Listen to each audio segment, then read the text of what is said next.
Snow smothers Shore City as the bells strike midnight, and a red giant stalks the streets while people crash and claw at ghosts only they can see. Somewhere above the chaos, something new is born. Fear itself, whispering, "Merry Christmas."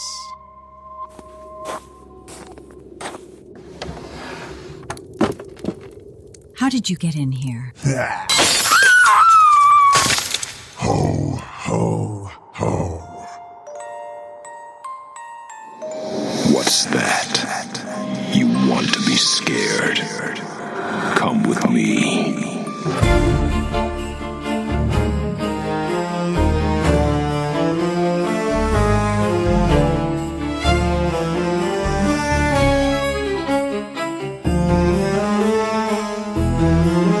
This is Weekly Spooky.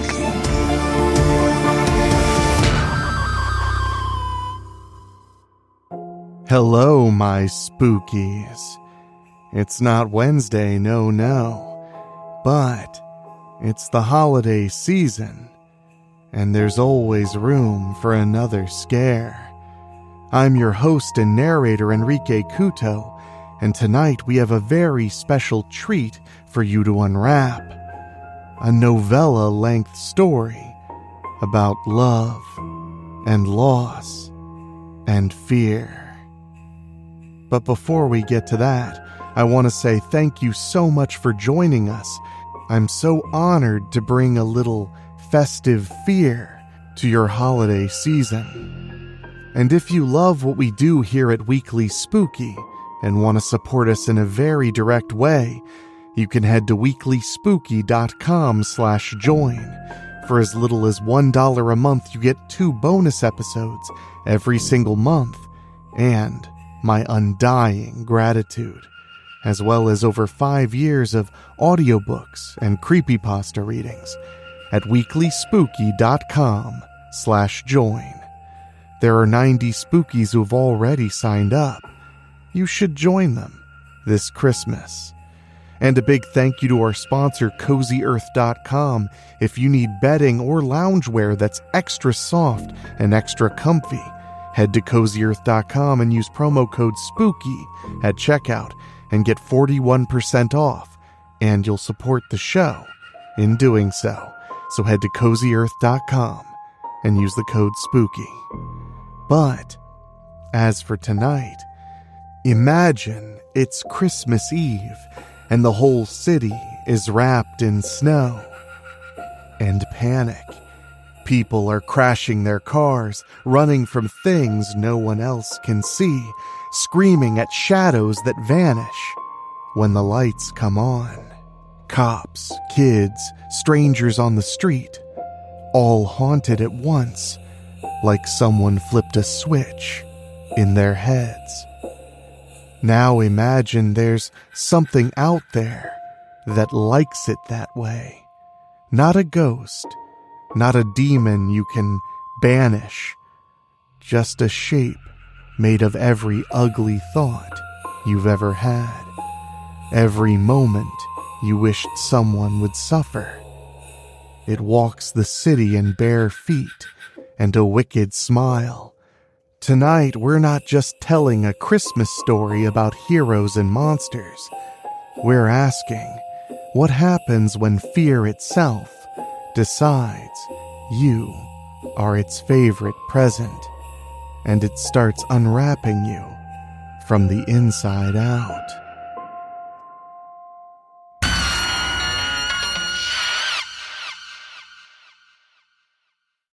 A Blue Christmas by Rob Fields. Prologue. Have you ever heard of fear? Okay, yes, I'm sure you know what fear itself is, but I'm talking about this creature named Fear. I have no idea where the hell she came from, but I'm down here in the sewer system on Christmas Eve, cowering in a corner. I've just pissed myself, which should tell you how scared this thing has made me. By the way, I'm a reporter. I came all the way to Shore City to get a story for Josh Collar, my editor. I learned that superheroes are actually real, and now Blue Girl and the jeweler are at the mercy of this thing named fear. Yes, I'm loving my new powers.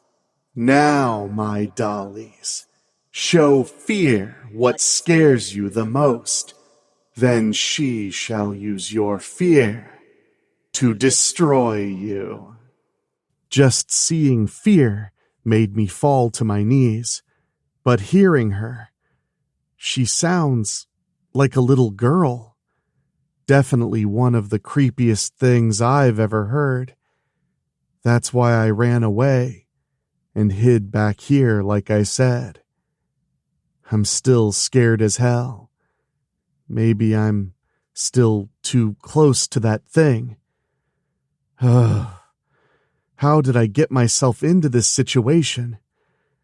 Maybe I'd better start from the beginning, which was earlier today.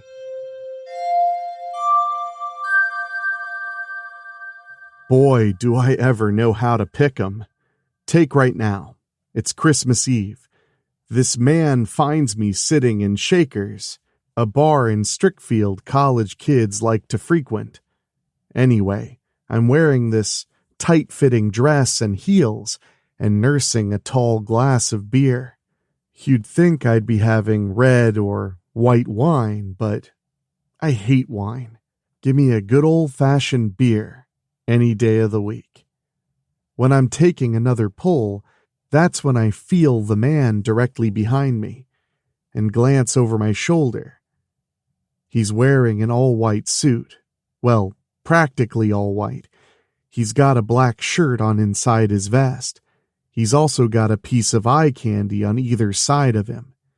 Yet this asshole is clearly interested in me. Honestly, I couldn't tell you how many times men wanted to pick me up. Once they see my sexy ass perched on a bar stool, it gets their rocks going. At the end of senior year at Bellevue High School, people told me I'd easily win the unofficial Girl with the Hottest Ass award. Not to toot my own horn, but they weren't wrong. Even when I got out of that shit town and went on to higher education, I still had all kinds of guys hitting on me. Likely after checking out my ass. Okay, a bar is definitely no place for someone like me, but when I want a beer, I want a goddamn beer. And I should be allowed to sit my hot ass wherever I want without being bothered. I'm drinking my goddamn beer when this guy with his arm candy is hitting on me. Oh, he's really bold when he grabs 2 handfuls of surgically enhanced tits from behind me and says into my ear how he'd really appreciate me. Then he gives my fun bags another gentle squeeze. When he feels me move, I slowly turn around with my beer in hand. Any other time, I'd have thrown my beer right in someone's face for touching me like that. And that's just the start. The fists come next. Problem is, Shakers has my favorite beer on tap here. O'Hanlon's Irish Lager. It'd be a shame to waste such an excellent beer. I actually let this Don Juan take me with him. The bouncer stops me and says I can't take my beer outside, so I chug it and hand over the mug. Then I let out a long, satisfying belch. Even then, Don Juan seems to still want me. Once we reach the suite at Strickfield Inn, it doesn't take long for us to get naked. The 2 arm candies are watching us doing some serious fucking on the bed. He can't keep his hands off of my ass as I'm riding him like a bitch in heat. Suddenly the door bursts open and a SWAT team rushes in. 2 of them pull my naked ass off of Don Juan as a Strickfield detective enters. Don Juan is yelling in some language I really don't recognize. It sure ain't Spanish, since I do speak that. "Hey, what the hell?" I shout at the cops as they start to arrest me. "Don't I even get to get dressed first?" Shit! The detective tells them to let me go. "I want to talk to her, alone." He points to the 2 arm candies. "You can take them away." Once it's just the detective and naked me, he closes the door and faces me. "You can get dressed now, Miranda." I laugh and give him a good look at me. "What's the matter, Detective Kazmarak? Do I make you nervous?" I purr while sliding my thong back on. Kazmarak sits at the desk and faces me. I retrieve the camera I hid in the lampshade by the bed and hand over the microcassette. "More than admissible in court, dear sir. Enough there to convict DeLuis DeMarco for good." I knew exactly who Don Juan was, and Kazmarak knows exactly who I am and what I do. For the record, I ain't no hooker, and I didn't record DeMarco and me fucking on the bed. I only hid the recorder there. Very, very long story short, DeMarco took us bitches to his pad first. After some drinks, right in front of us, he pulls out his gun and kills one of his henchmen for skimming off the top. Those were his words. It's all on tape. I also slipped into his office and recorded his books. There's enough on that microcassette to send DeMarco's ass to prison for life. Hell, for multiple lives. Kazmarak eyes my nearly naked body. "Seriously, Miranda, why do you do it? Why do you risk your life for stories?" Allow me to introduce myself. I am Miranda Mason-Phillips, ace reporter for the Strickfield Journal. People all over Feltner County and even in Erie City and Shore City know my name.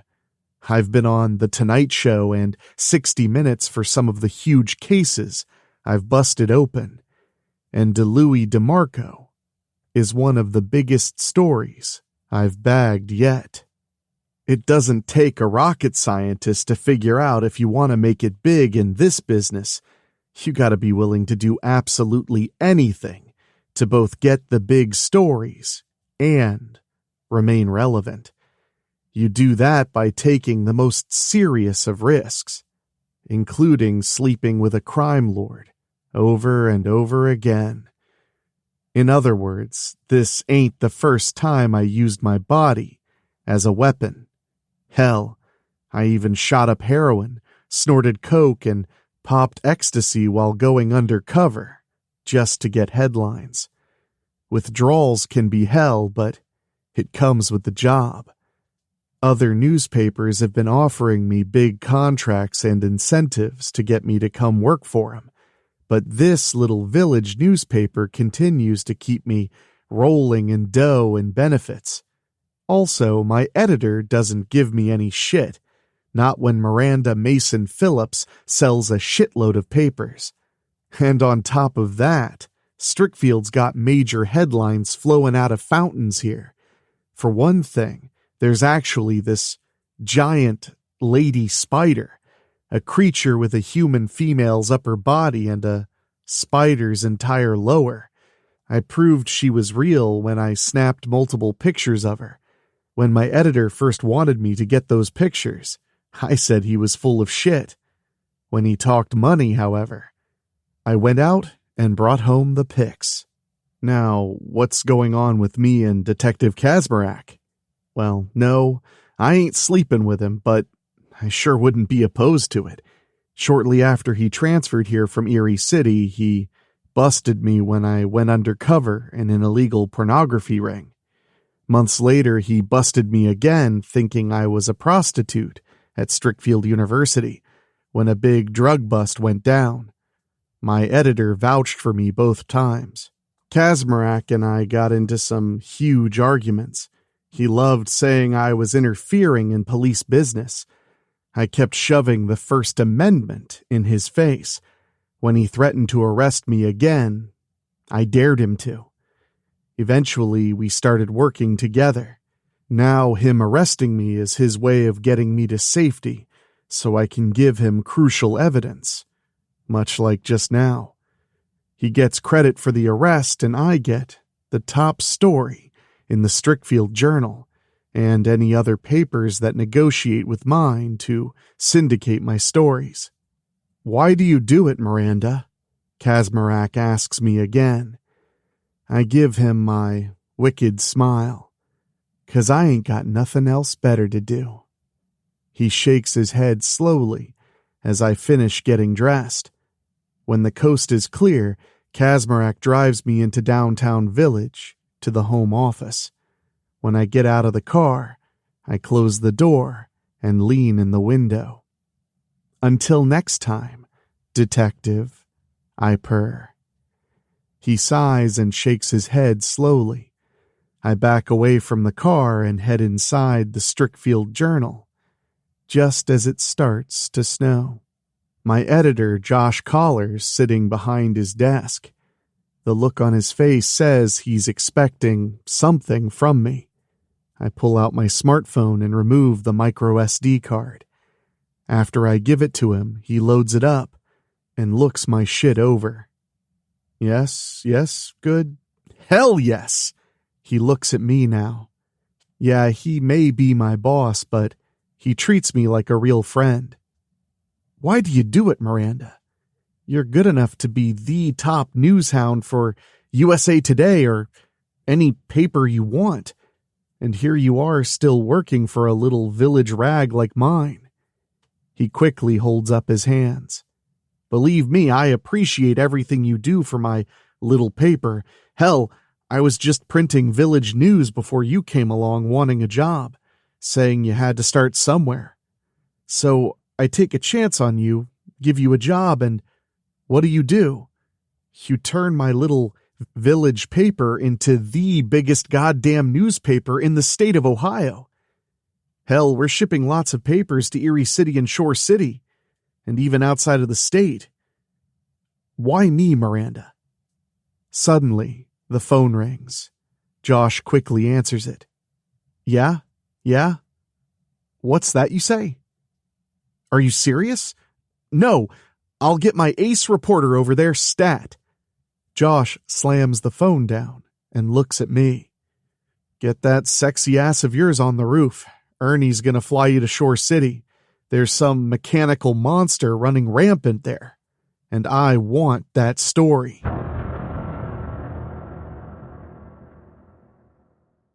I squeal like I just lost my cherry and haul ass to the roof.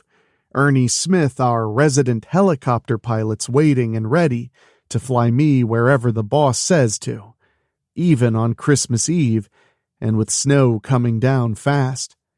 Like he said, the paper has grown a lot since I joined the staff. Ernie's already getting the machine warmed up, and soon he's taking us up and on our way to Shore City. With all the amazing stories I get, you'd think my shit would be in the supermarket tabloids, right? Hell no. What I find is real. But you know what I always wanted since becoming an ace reporter? I want the story. The Holy Grail. I want to discover something so goddamn amazing it'll be my crowning achievement. My swan song. My life's work. Remember, I was the first reporter to uncover the mutant spider chick. I snapped a picture of a teenage girl flying on clear glowing discs at Strickfield Town Center Mall not too long ago.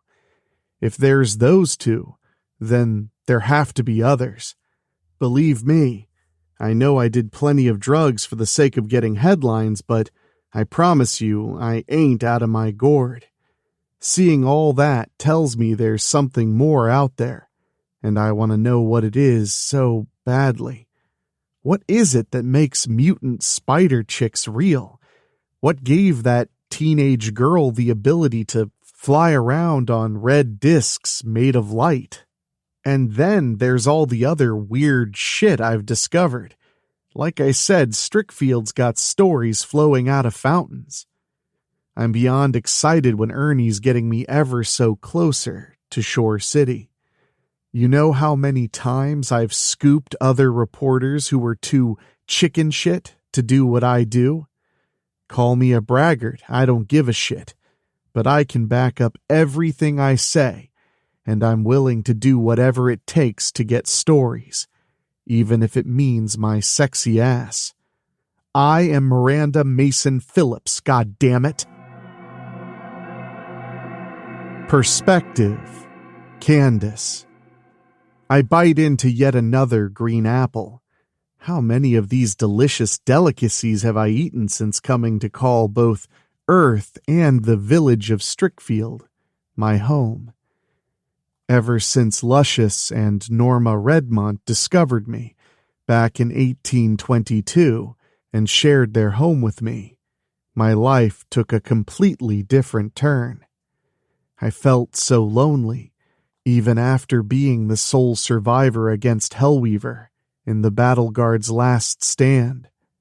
I felt great pain at having lost all of my allies to that demon mother that day. In all probability, I should have died with them. I gave it all I had to wreck her reality sphere, banishing her to the hellish dimension of perdition, and me into whatever universe or reality this is. I've tried time and time again to either find a suitable substitute or the actual element of peritonium with which I can repair my wrist comp and return to Universe Zero. Unfortunately, my efforts have been unsuccessful. I've been stranded on Earth for more than 200 of its years. During my time, I remained with Lucius and Norma Redmont. For my keep, I would learn their trade of farming apple orchards. When I tasted my first apple, it literally brought me to my knees. Even today, I've never grown tired of eating them, baking pies from them, or drinking their juice. I came to be a part of the Redmont family when I allowed myself to be joined with Lucius in both our emotional bond of being beloved and in his world's ceremonial ritual called marriage. I swore never to allow myself to become beloved with another after my 9th in the Hulky was slain by Hellweaver herself. Unfortunately, a contrast such as myself has no say. It's as if my chemistry can sense others close to me. If it determines a suitable match for the both of us, then we become paired as beloved. This is as close to a scientific explanation as I can come. Being a part of my beloved pairings has given me such joy in so many wonderful ways. In my many years in existence, I have been beloved with 7 males and 3 females. The worst thing about being beloved with another is that I've lost every single one in death. Once the connection is severed, I feel the immense emotional pain. It hurts me even more than physical pain in many instances. My most recent loss was Lucius Redmont. I remained with him as both beloved and his wife until his life force had burned itself to its end in old age. I've lived many lifetimes compared to the people of Earth. I hate that this world's people grow old and die. Then again, this kind of thing happened on a similar world in Universe Zero, called Third World. I've been to many different worlds where their peoples don't experience what is called aging. Lucius's death was the most painful one yet. I was in intense suffering for many Earth years before I finally started to heal. I've never healed completely from losing any of my beloved. Lucius was so kind and compassionate. He was entrusted to care for his younger sister Norma after their parents had died. Norma came to be a great friend and a sister, and her death hurt me deeply as well. But Lucius and I became beloved. Upon his death, I remained here at Redmont's Orchards for a great many years in solitude, never aging, and caring for these apple trees left to me. You can call me a coward for not choosing to venture out into this world again. I just don't want to become entangled in the bindings of being beloved again. I just can't bear to lose another in death. I'll admit I am very lonely, but I'd rather remain in solitude and tending to these orchards than become beloved with another and feel that intense pain again upon their death. I stay busy by keeping these trees healthy so they may bear their abundance of delicious apples. I keep enough of them to enjoy while I sell the others in season. The autumnal months are the one occasion I must risk interacting with Earth people. I need to keep making money to keep these orchards bearing fruit. I myself don't need to eat. I have my very heart, which is both the source of my sustenance and of all of my incredible powers. It's Christmas Eve, and it's snowing.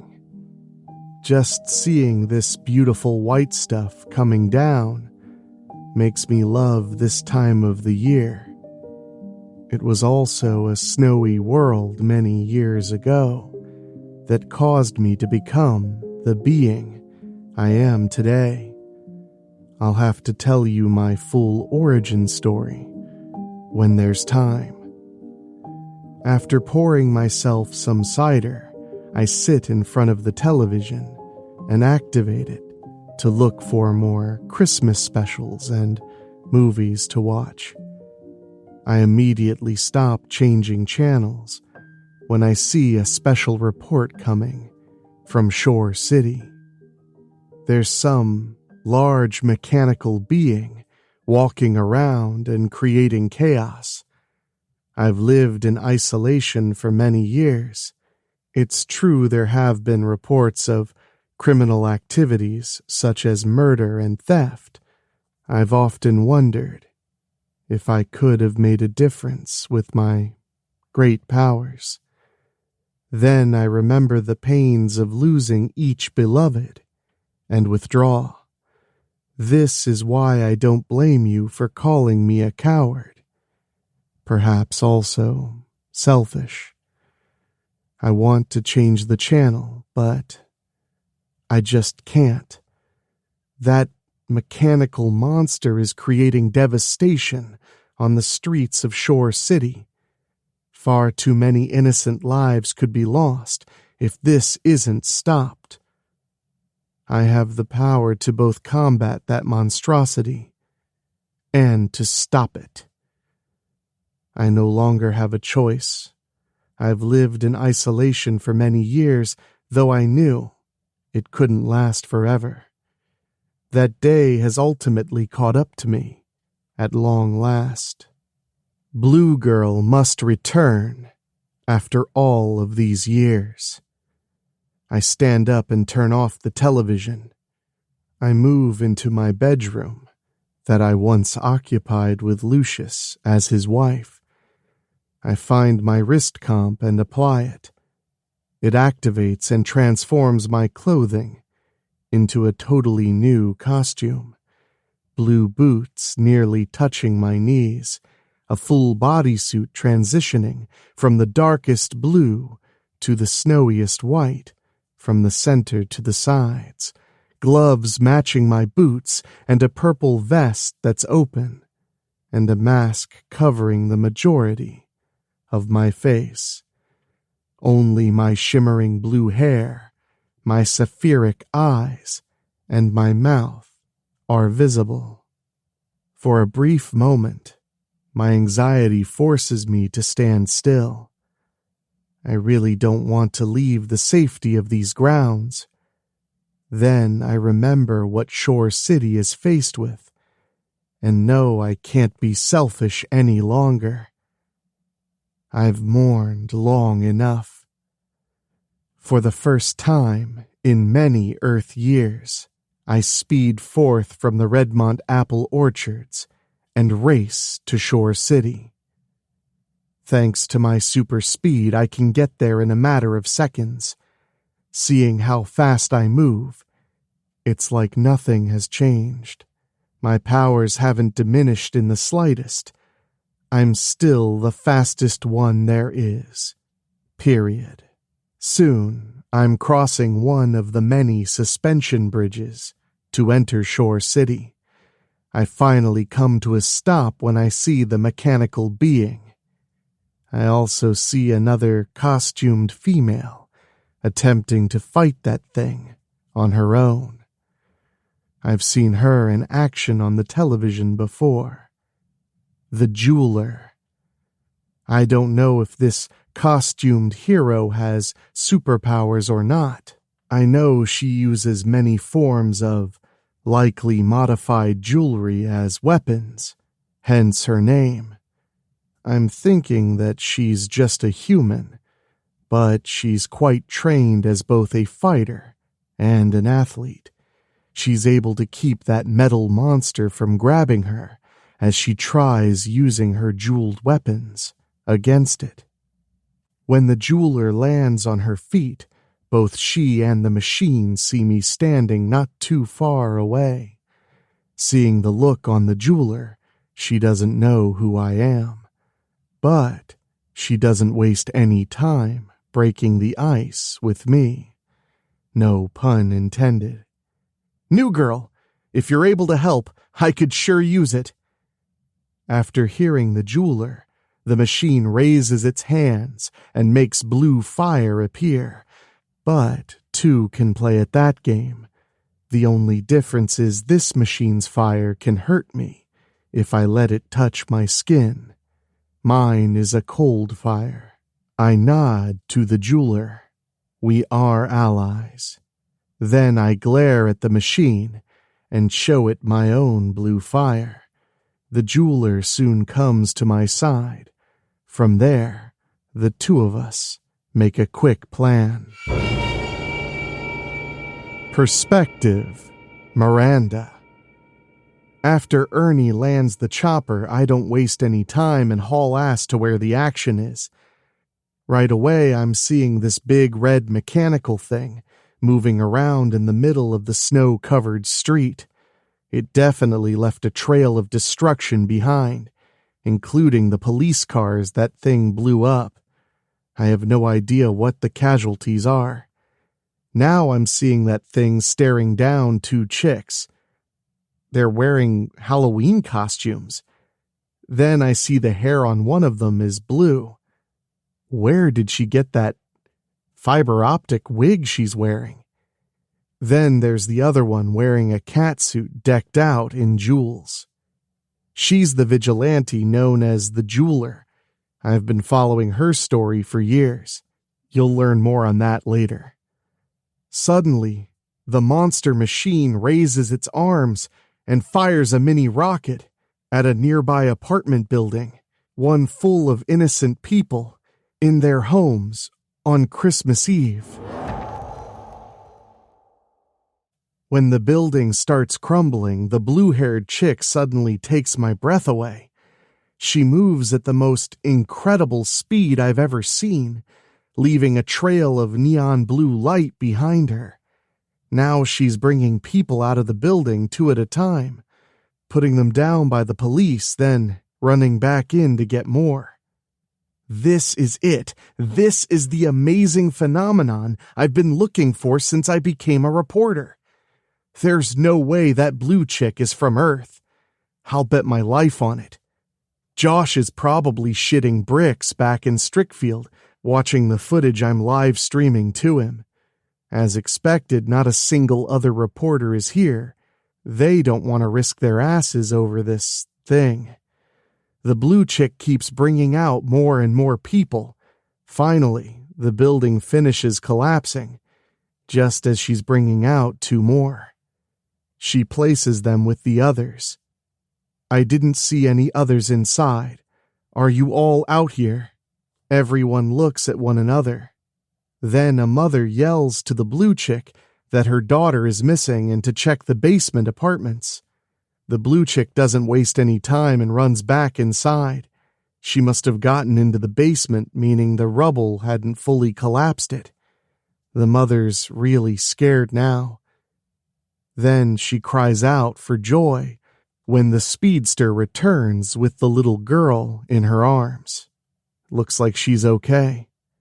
When the blue hero confirms everybody's safe and accounted for, she goes back to helping the jeweler fight that thing. Speaking of the jeweler, she's hauling ass away from that monster after she attached some jewels to its leg. When she's far enough away, she reveals a device and touches the screen. The jewels blow up and cause the monster to rock, but only a little. The blue chick lowers herself to one knee, puts her fist on the road and, oh my God, turns the snow into a glistening sheet of ice, which goes right underneath the monster's feet. She gets back up and miraculously makes piles of snowballs appear on either side of her. Then, with incredible speed, she picks them up and goes all rapid fire on that thing. The snowballs hit the monster with a lot of noise. Those aren't just snowballs. They gotta be packed with ice or something. Then the jeweler moves and climbs up the thing's back. She sticks something inside the neck area. More explosives. The thing tries to reach for her, but finds itself slipping and falling to the street. The jeweler gets away as the thing makes a big, loud thud. "How's this for being a real pain in the neck?" the jeweler yells. Then she detonates the bombs she placed there. After the explosion, that thing crackles with a shit ton of electricity. Now that blue chick is right there. "You might want to stand back," she says. The jeweler doesn't argue and gets back.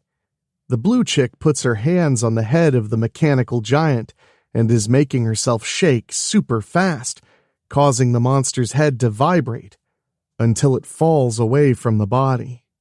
The blue chick stops vibrating. Well, I'll be damned. There's 2 other chicks inside that thing, probably piloting it or something. The heroes grab each one and quickly lay them out. "Look out! There's one more!" the jeweler tells her blue friend. A third one comes out with this high-tech rifle in her hands. "Go to hell!" she yells at the heroes. Then she has this demented grin on her face and turns her weapon on the police. "Die, you inferior cretins!" The blue chick shows how incredibly fast she is by moving in front of the blast and making the most reflective ice mirror I have ever seen. The blast hits the mirror and goes back to the gun, causing it to explode. The bitch goes down, but she's not out. She pulls out a remote control of her own and presses it.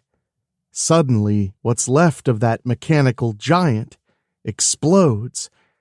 That's when this jewel the size of a golf ball hits her right between the eyes. and dazes her. The jewel immediately returns to its owner. The blue chick runs again, using her super speed and ice powers to keep the debris from hitting anyone. I'm going on record in saying she is not human. I've seen things like vampires, werewolves, and other monsters, not to mention that teenage girl flying on discs of red light at the mall. But this blue woman, God, my heart is really pounding. And if things aren't bad enough already, the heads of 2 of those 3 chicks suddenly explode. The cops that were taking them to squad cars are covered in blood and brains. "No!" the girl who detonated the monster yells. "Hurry up! Detonate my bomb! Hurry up!" But her bomb never goes off. She's screaming all kinds of shit as the police put her in the back of a wagon and slam the door shut. The jeweler quickly smacks the blue hero's forearm. "Let's get the hell out of here before the police think to arrest us. They don't exactly take too kindly to vigilantes here in Shore City." The blue chick lifts the jeweler into her arms and speeds away. "Well, you know what? I don't care how fast you are, speedster. Even you ain't getting away from me. In fact, I ain't stopping till I track you down and learn just who you are." I have to. Miranda Mason-Phillips isn't a household name in journalism for nothing. You, blue chick, are gonna be my next big story. I'm gonna make an even bigger name for myself by the time I'm through exposing you. In fact, I just figured out how to track you. See, I'm not just a pretty face.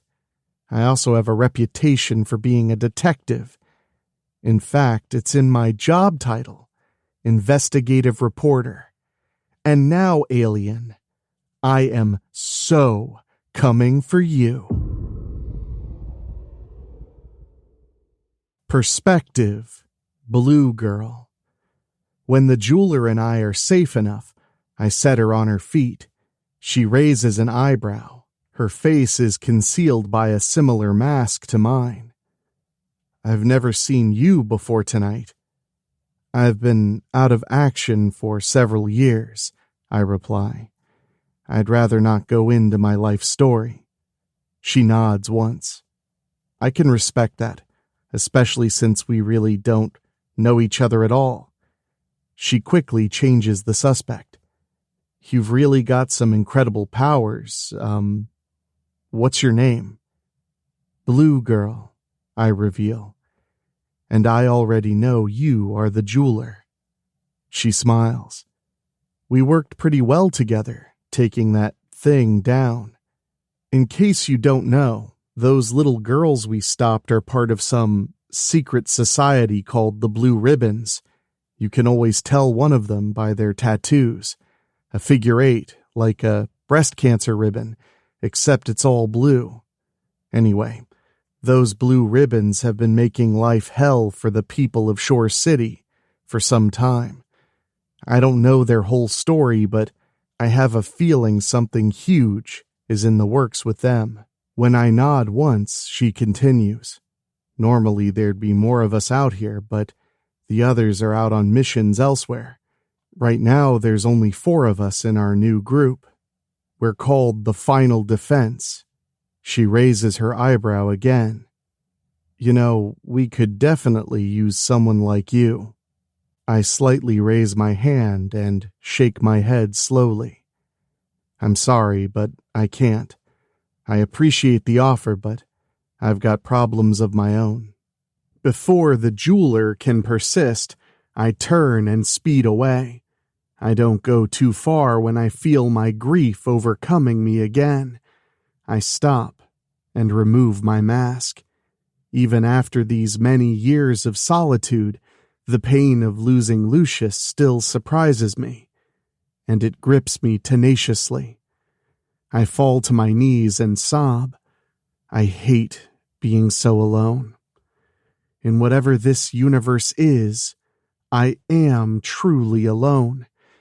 Ever since I came to be marooned here, I've been separated from my family as a whole.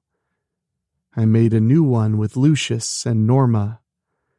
The loss of Norma was easier to deal with, since she was not beloved. But Lucius...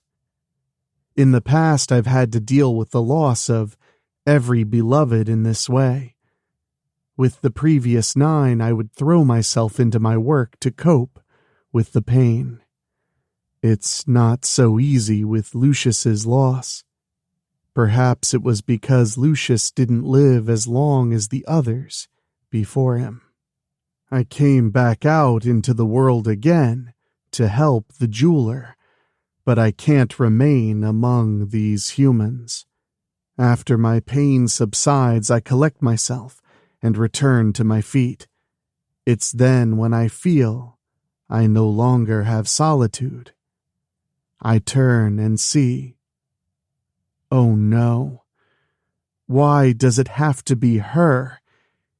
Is that the reporter from Strickfield, Miranda Mason-Phillips? She has a smartphone in her hand, and she's recording me with my mask off. Damn it.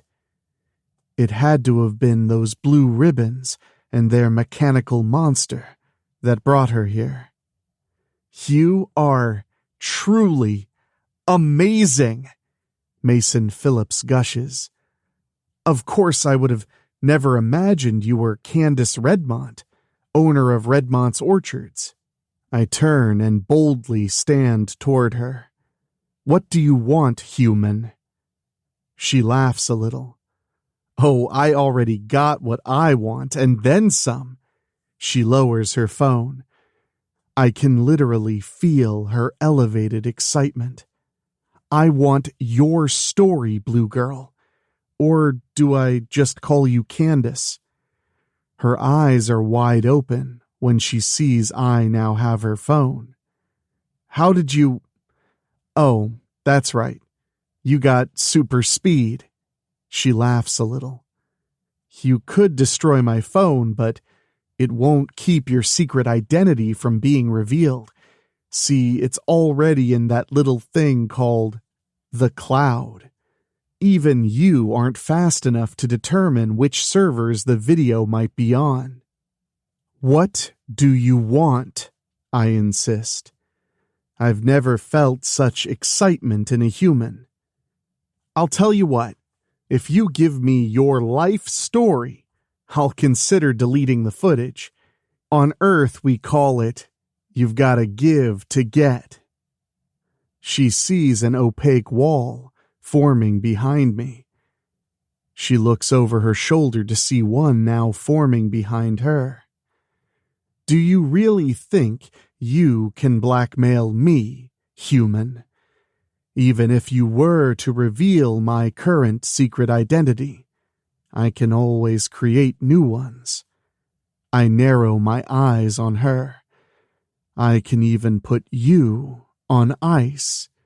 You wouldn't die, just be carefully preserved.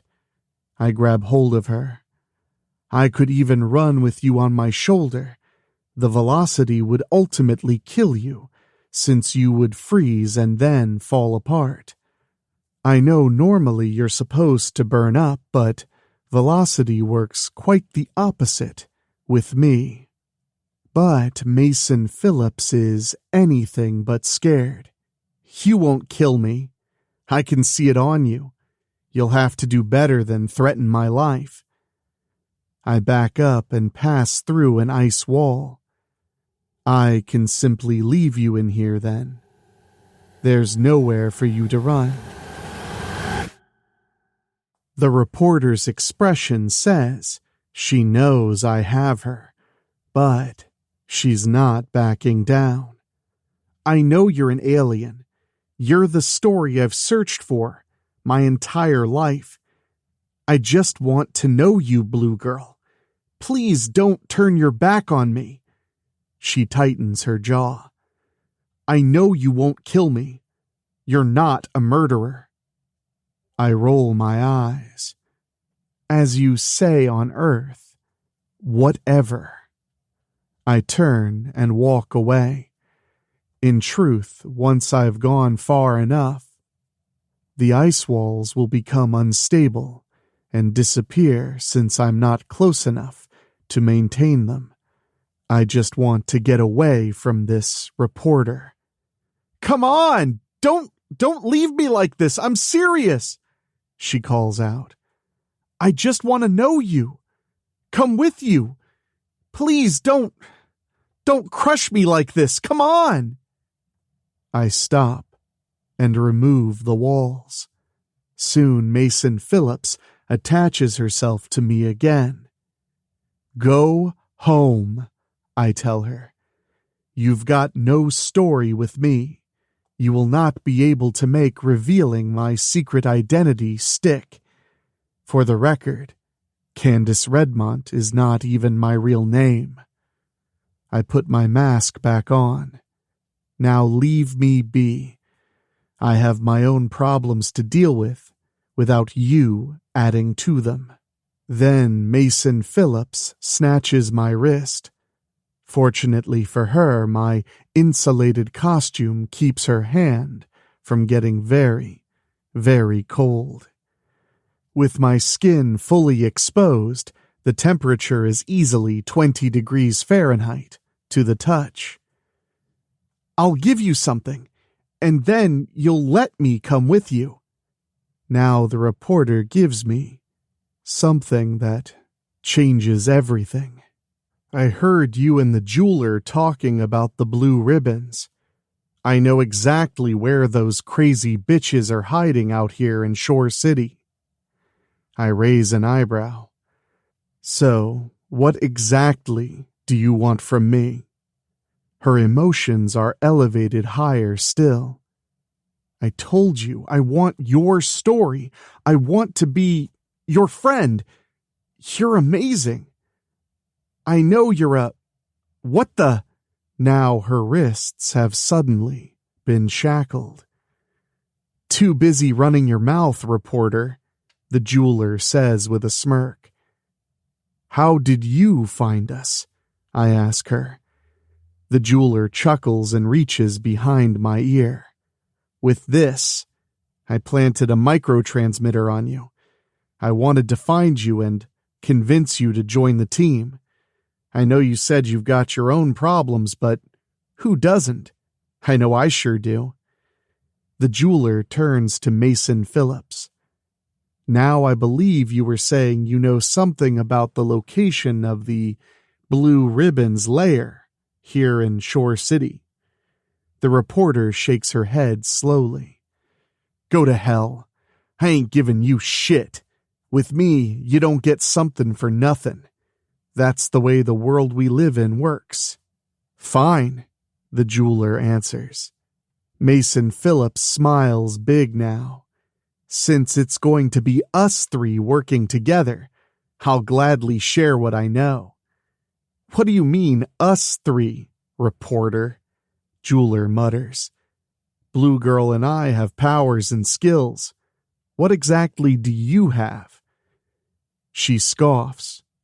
Now, how do you think Miranda Mason-Phillips became a household name, huh? She quickly raises her finger. I'm constantly risking my ass out here for my headlines. I ain't afraid of anything. I laugh in the face of death over and over again just to get my stories. She tightens her jaw and glares at the jeweler. Face it, super bitch. You need me. Come on, quid pro quo. You ladies scratch my back and I'll scratch yours. You get the idea? The jeweler and I give each other an uneasy look. But the greater good will win with me today, forcing me to put my grief behind for the time being. Taking down those blue ribbons would mean saving countless lives. I already showed I still cared by coming here in the first place. Looks like we're allies again, Blue Girl, the jeweler says. Very well. Let's do this, I agree. And it looks like this overly excited reporter is also our ally, for the time being.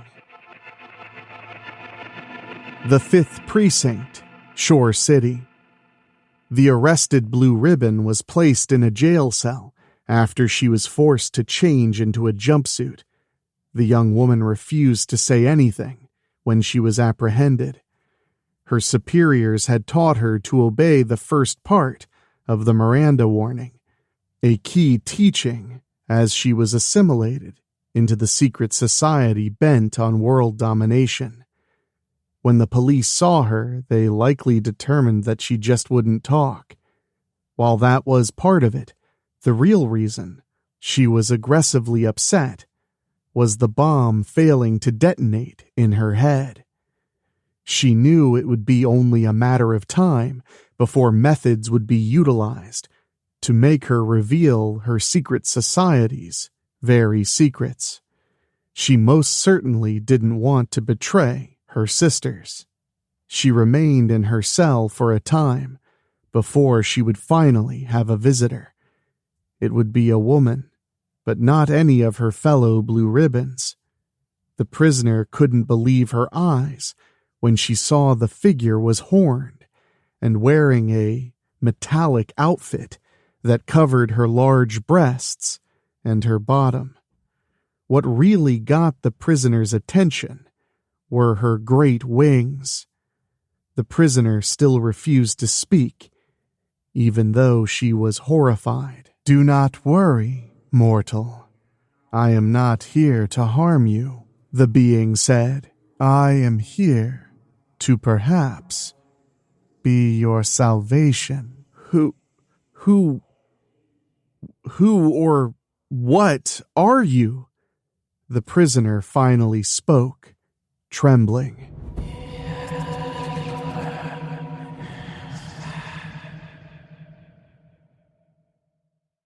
"I am Hellweaver, and I can free you from your prison.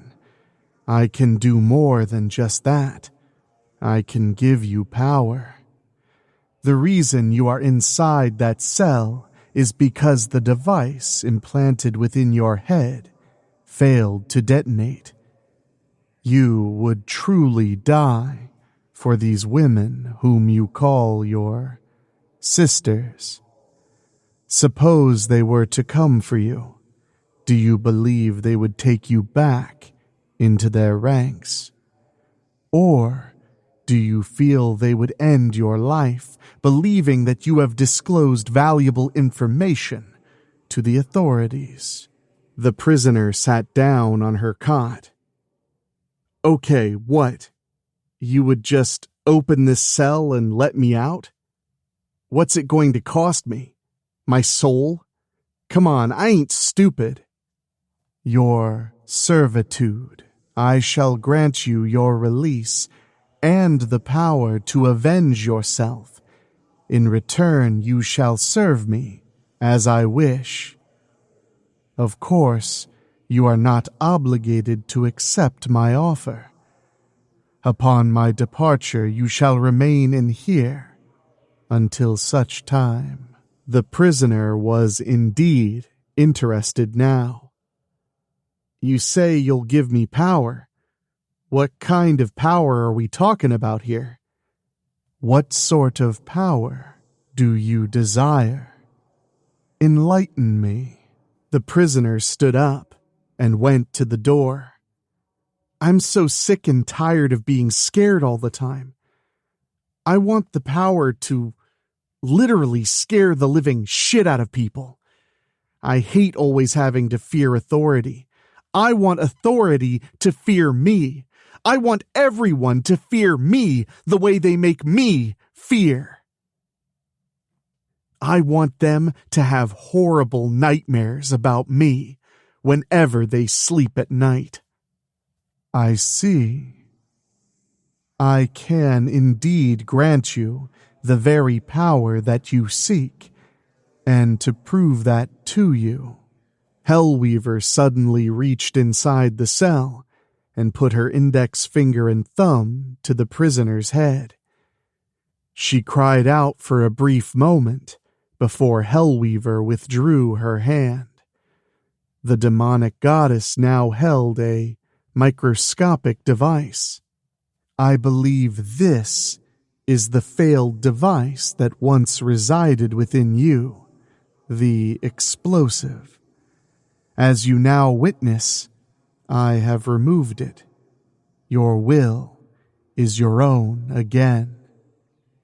Now, I give you the choice of either remaining here in your cell and being at the mercy of the authorities here, perhaps even your fellow blue ribbon sisters, or you may accept my offer of freedom and power. All that I ask is for your servitude. What is your answer? The prisoner looked Hellweaver in the eyes. If you can give me everything I want, then I'll gladly switch sides and join up with you. Splendid, Hellweaver replied. The demonic goddess easily broke the lock on her cell.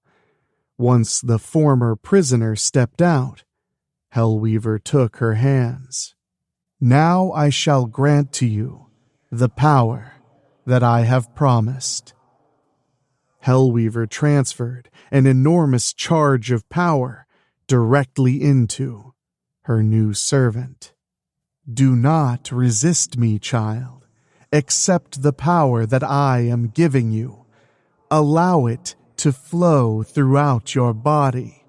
Allow my power to transform you into that for which you've always wanted.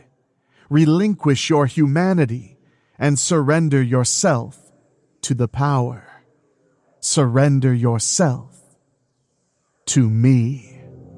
The former blue ribbon felt herself transforming into something far more than any advanced bioweapon her former secret society could have created.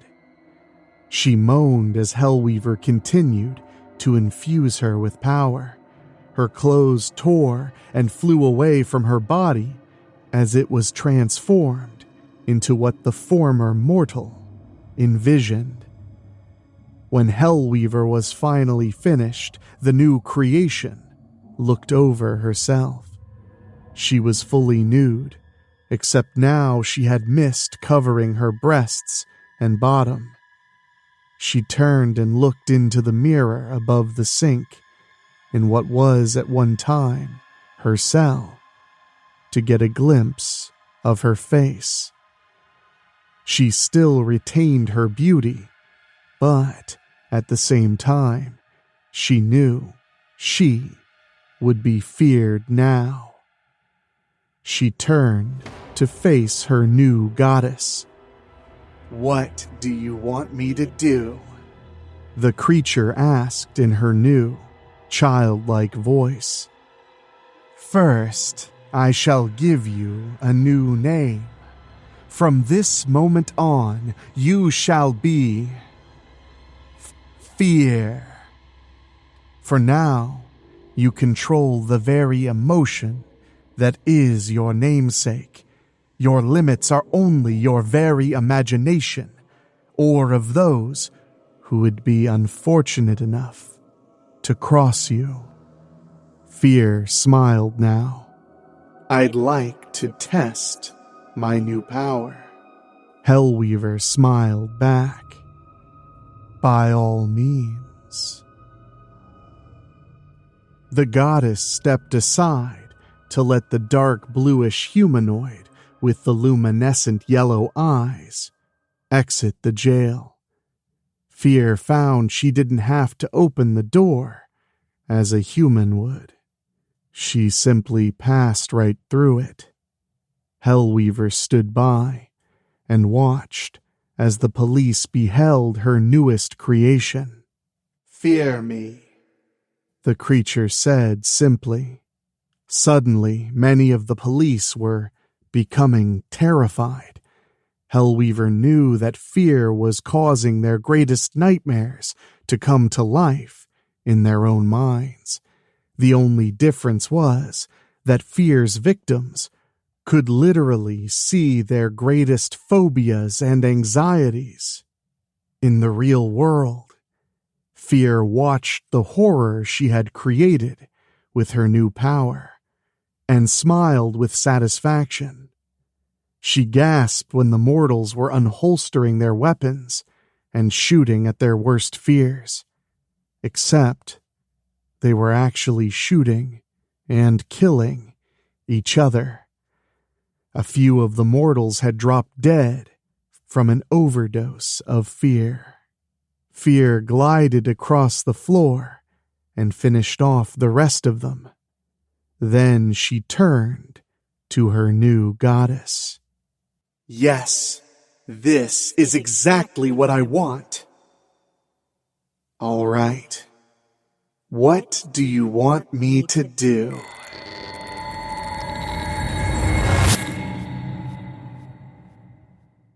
Hellweaver smiled. My first command is for you to simply return to those two heroes who put you here. I want you to instill the fear you now command into them. When it comes to the mortal known as the jeweler, do with her what you will. She raised a claw-like finger. However, I do not want Blue Girl dead. Simply grant unto her as much fear as you wish. Nothing more. Do I make myself clear, child? Fear looked disappointed. I'd like nothing better than to kill Blue Girl. She looked at her transformed body once more. But you were here for me. You made sure the blue ribbons can't ever have me again. All right, Hellweaver. I won't kill Blue Girl. But why would you spare her? It sounds to me like there's more to it than that. When the time comes, you shall know. For now, I want you to go and play with your new powers and bring those heroes to their knees.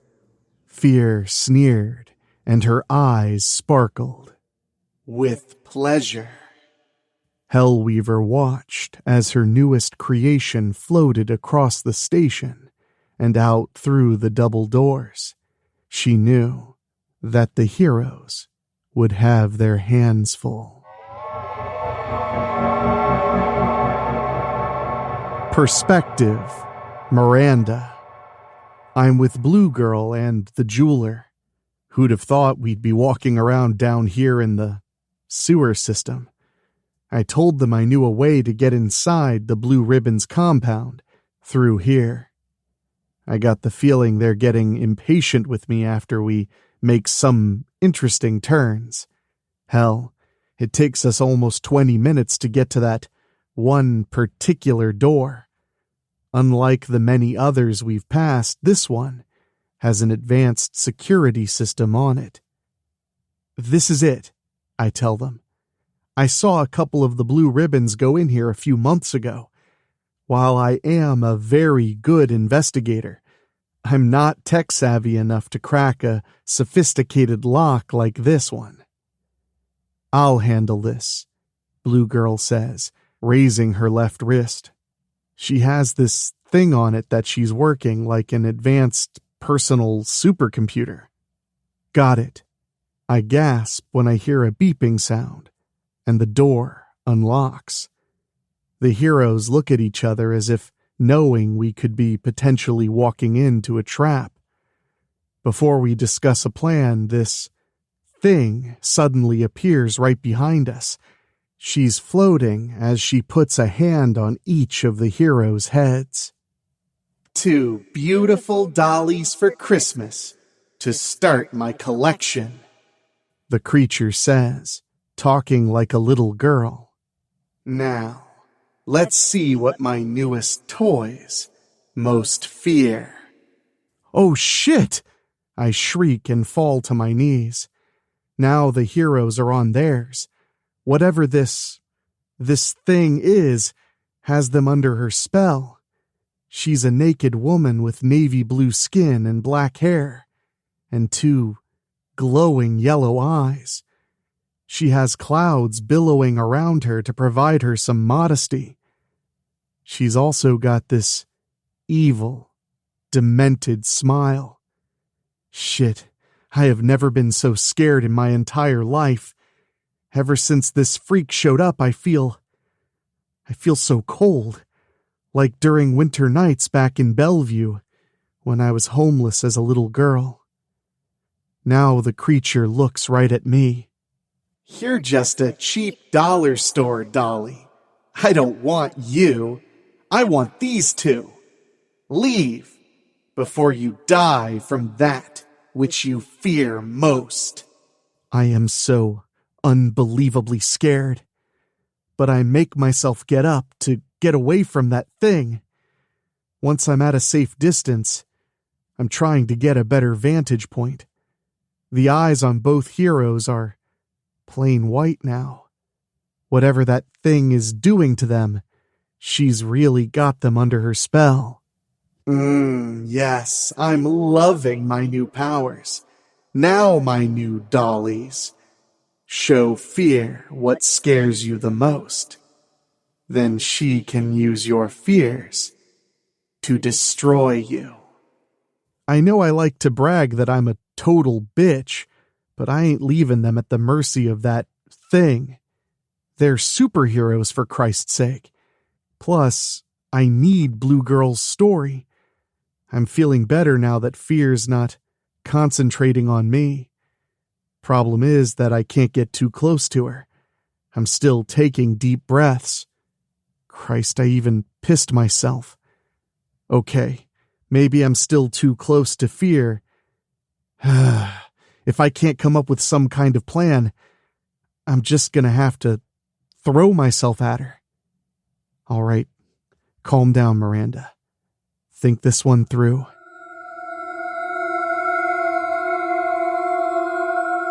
Perspective, Blue Girl.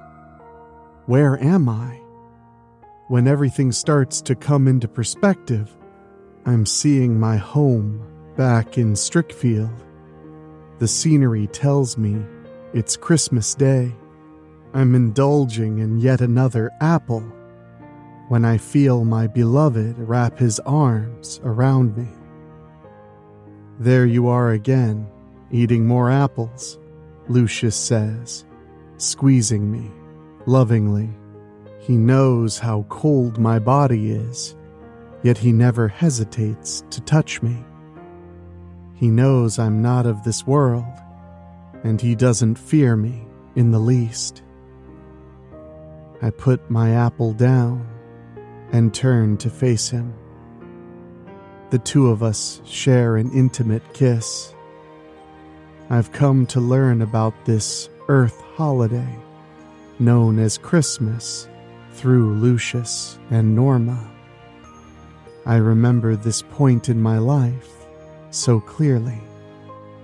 It's 1834, and it's our first Christmas as both beloved and as husband and wife.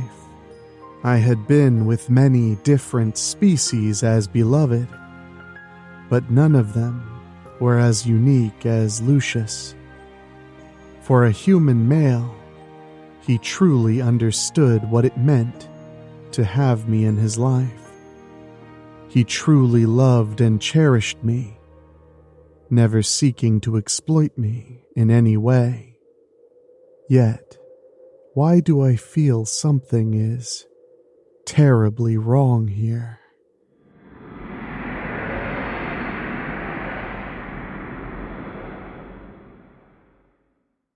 I did not wish to ever become beloved with another after my loss of Halki to Hellweaver. The feeling is most wonderful when you are beloved with another, but when that connection is severed, the feedback hurts greatly. I had expressed this concern with Lucius when I felt we were forging our bonds.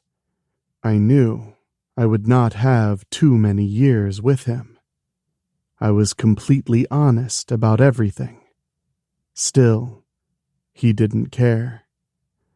On Christmas of 1834, he had told me he didn't really have money in order to buy Norma and I gifts due to a bad crop that year.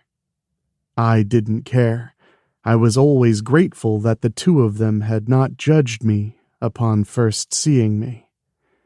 Even knowing that I was an alien, they took me into their home and gave me shelter on what was a completely new world.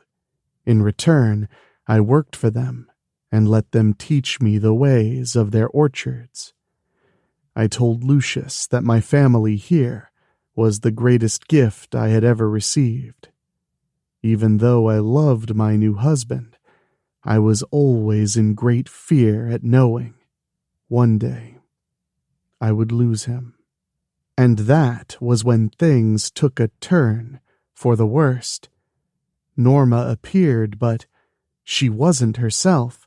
She and Lucius had both transformed into these unspeakable creatures. Something was horribly wrong.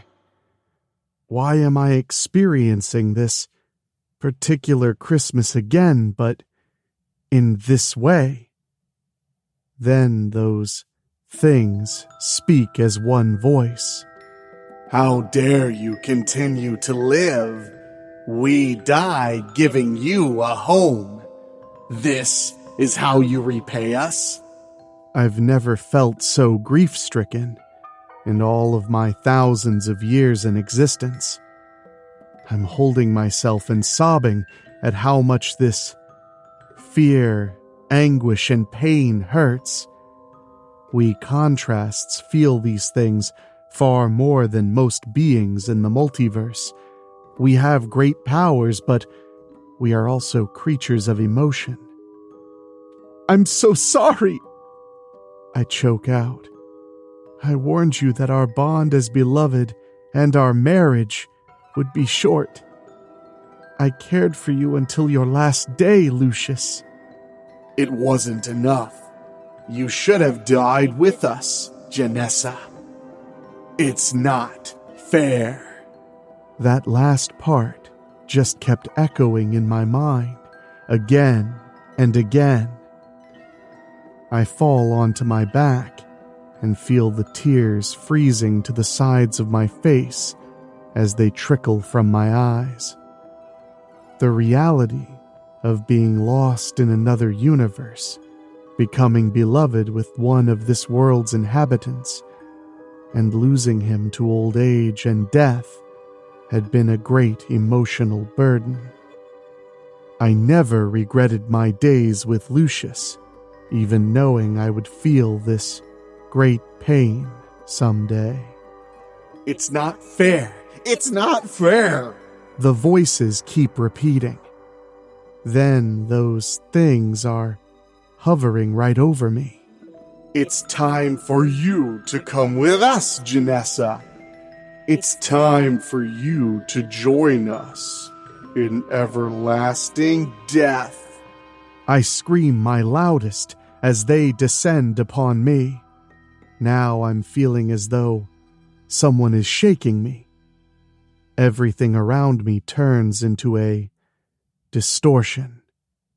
Soon I see the jeweler standing in front of me and shaking me again. Come on, blue girl, pull yourself together, the jeweler snaps. Now I remember. We were getting ready to enter what might be the Blue Ribbon's compound. Then everything went wonky.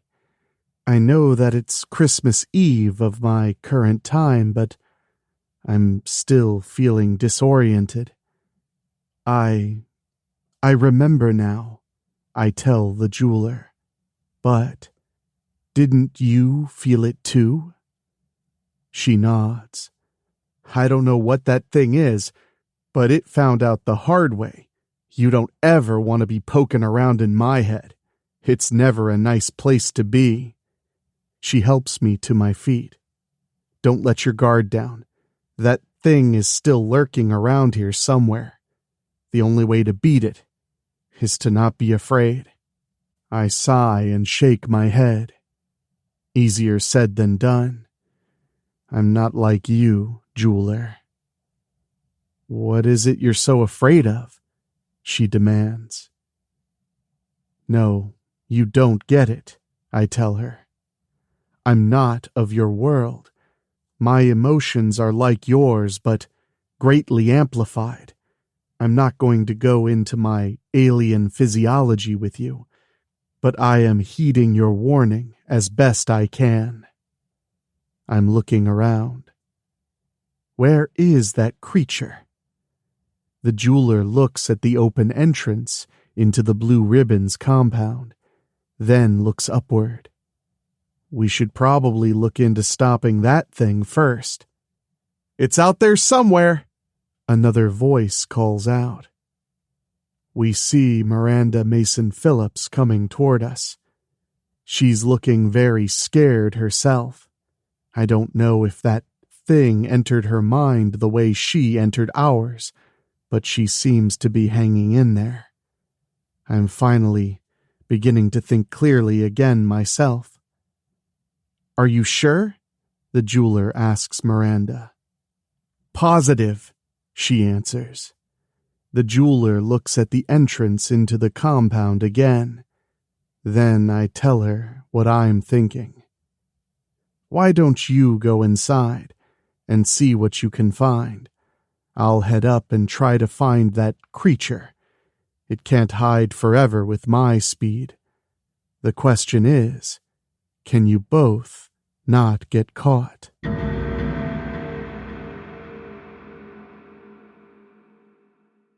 She smirks. I'm not the jeweler for nothing. I'll be all right. She nods at Miranda. What about her? I look at her and shrug. She'll do whatever she'll do, I imagine. I don't wait for Miranda to say anything, and speed through the sewer system. I find no sign of that creature.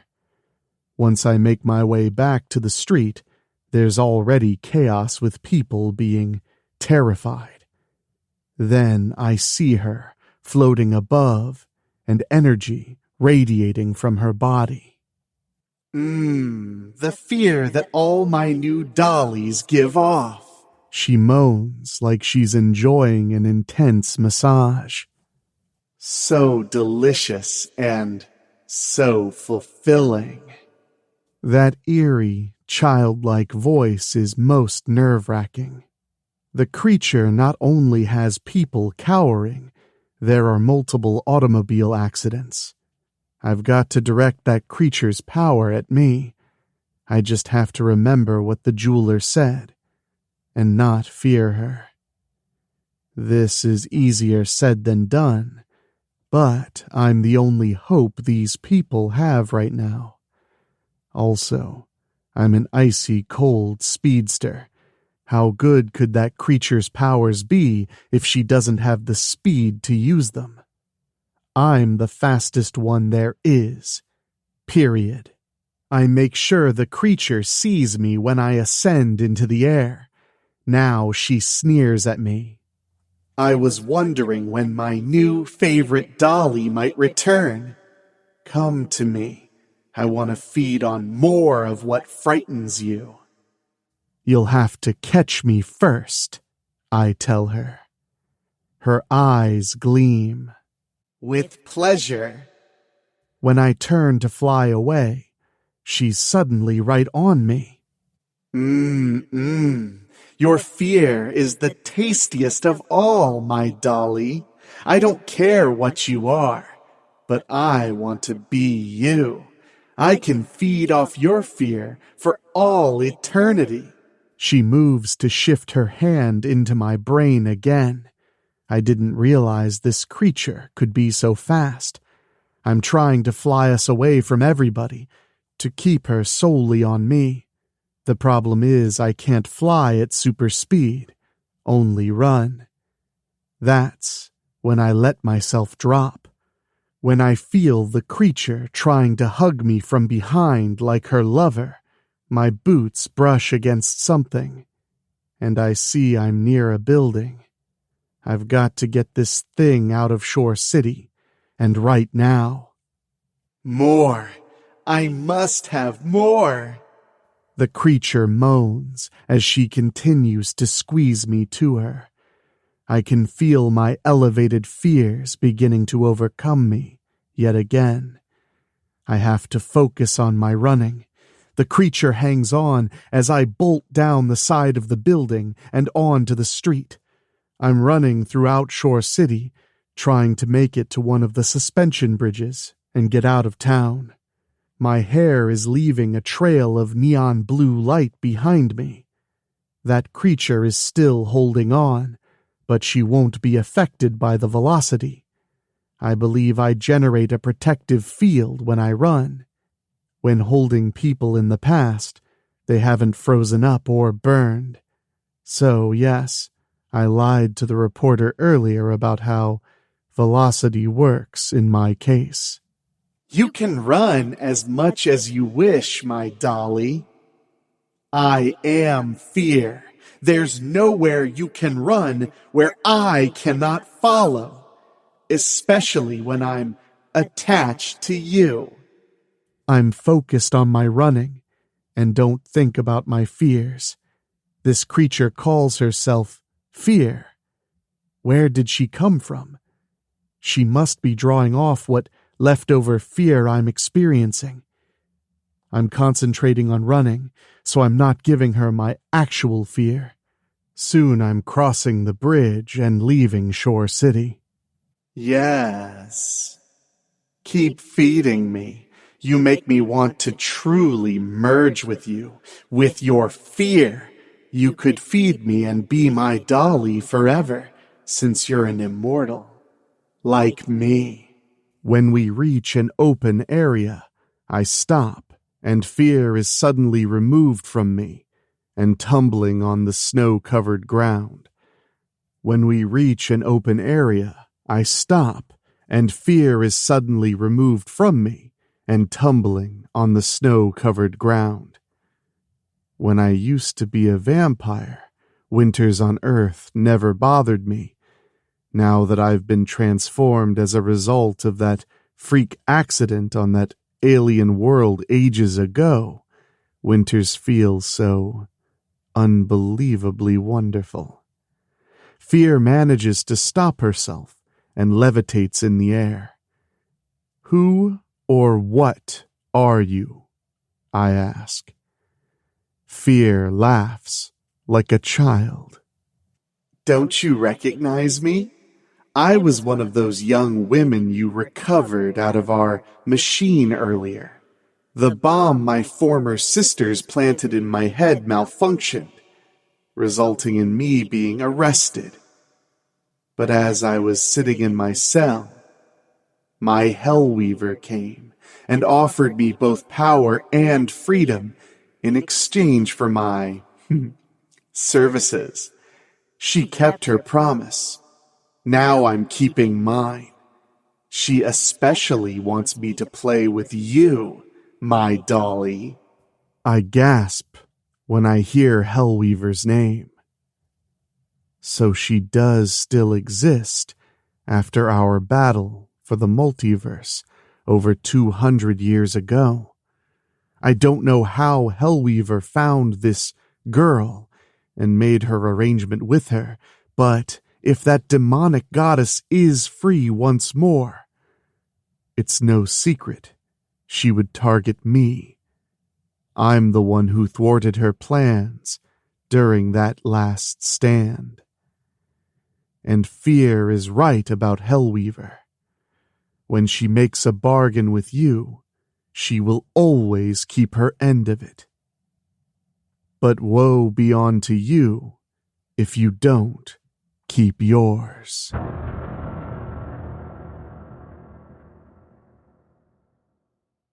I myself know Hellweaver all too well. She's been a part of my life from the time I was born. I have thwarted her plans for various conquests again and again. I should have died during that last stand. However, I came to be stranded in whatever universe this is, and on Earth. If Hellweaver truly is free of her prison, then I must work towards finding Paratonium and repairing my wrist comp to escape my prison. I must be able to find Hellweaver and stop her, even if it means my own demise. Suddenly, fear tries to appear behind me, no doubt attempting to phase her hand into my brain and access my fears again. She has a look of surprise when I easily move away from her. Let's see how fast you can truly move, I tell her.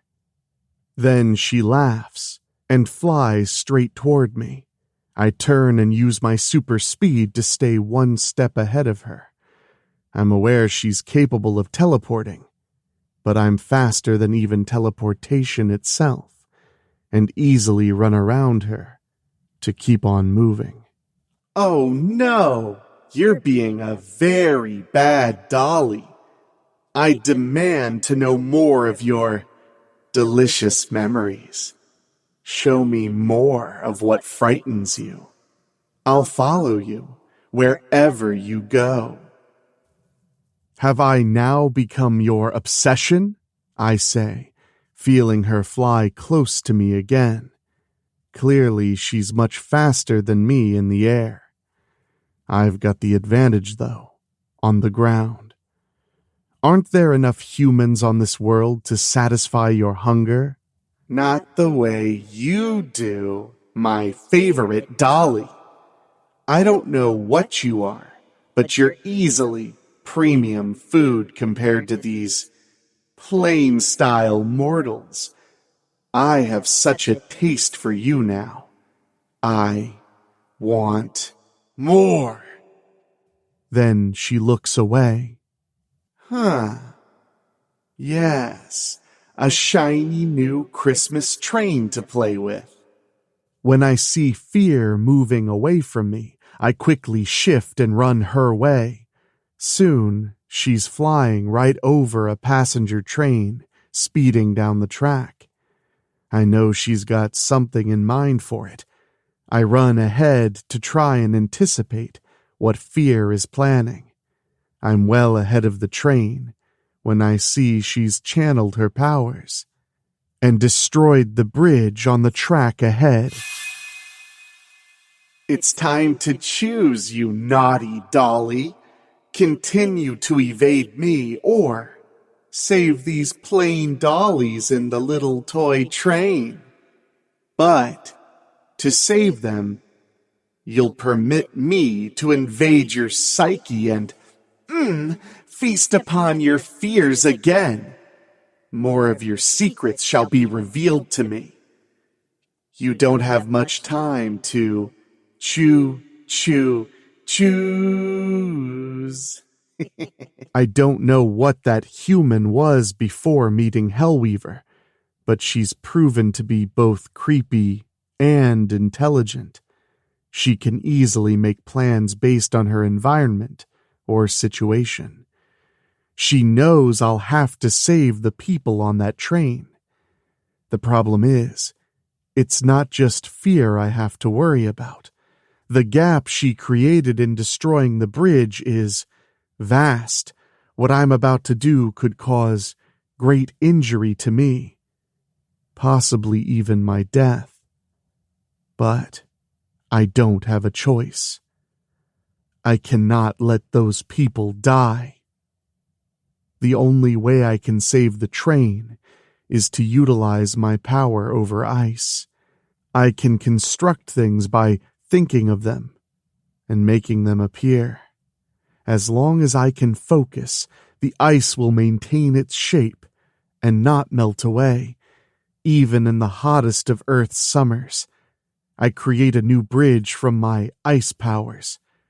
The structure is great and will require incredible concentration just to keep it in place as the train comes and crosses over. But fear will not allow me to do this. In fact, I feel fear wrapping her arms around me from behind and rubbing the sides of her face against mine. Such new fears you're creating for me now, my favorite dolly. Ah, yes, you are scared to allow these mortals to die. Such deliciousness. I don't know why your fear tastes the greatest, but I want you. Feed me.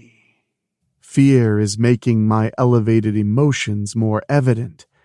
I can feel my own fear growing as she squeezes me to her like her lover. If I can't control it, I won't be able to maintain the bridge. The train will cause it to collapse, and those people will die. I can't let that happen. I can't run at super speed to keep fear away from me. The distance would weaken my ability to hold the ice structure together. Fear would maintain her hold on me and not let go. Ooh, what's this? She shrieks as if she got the greatest Christmas gift she truly wasn't expecting. More of your memories are revealed to me. Such pleasures you give me, my dolly. Christmas truly has come early for me this year. Such a tasty memory.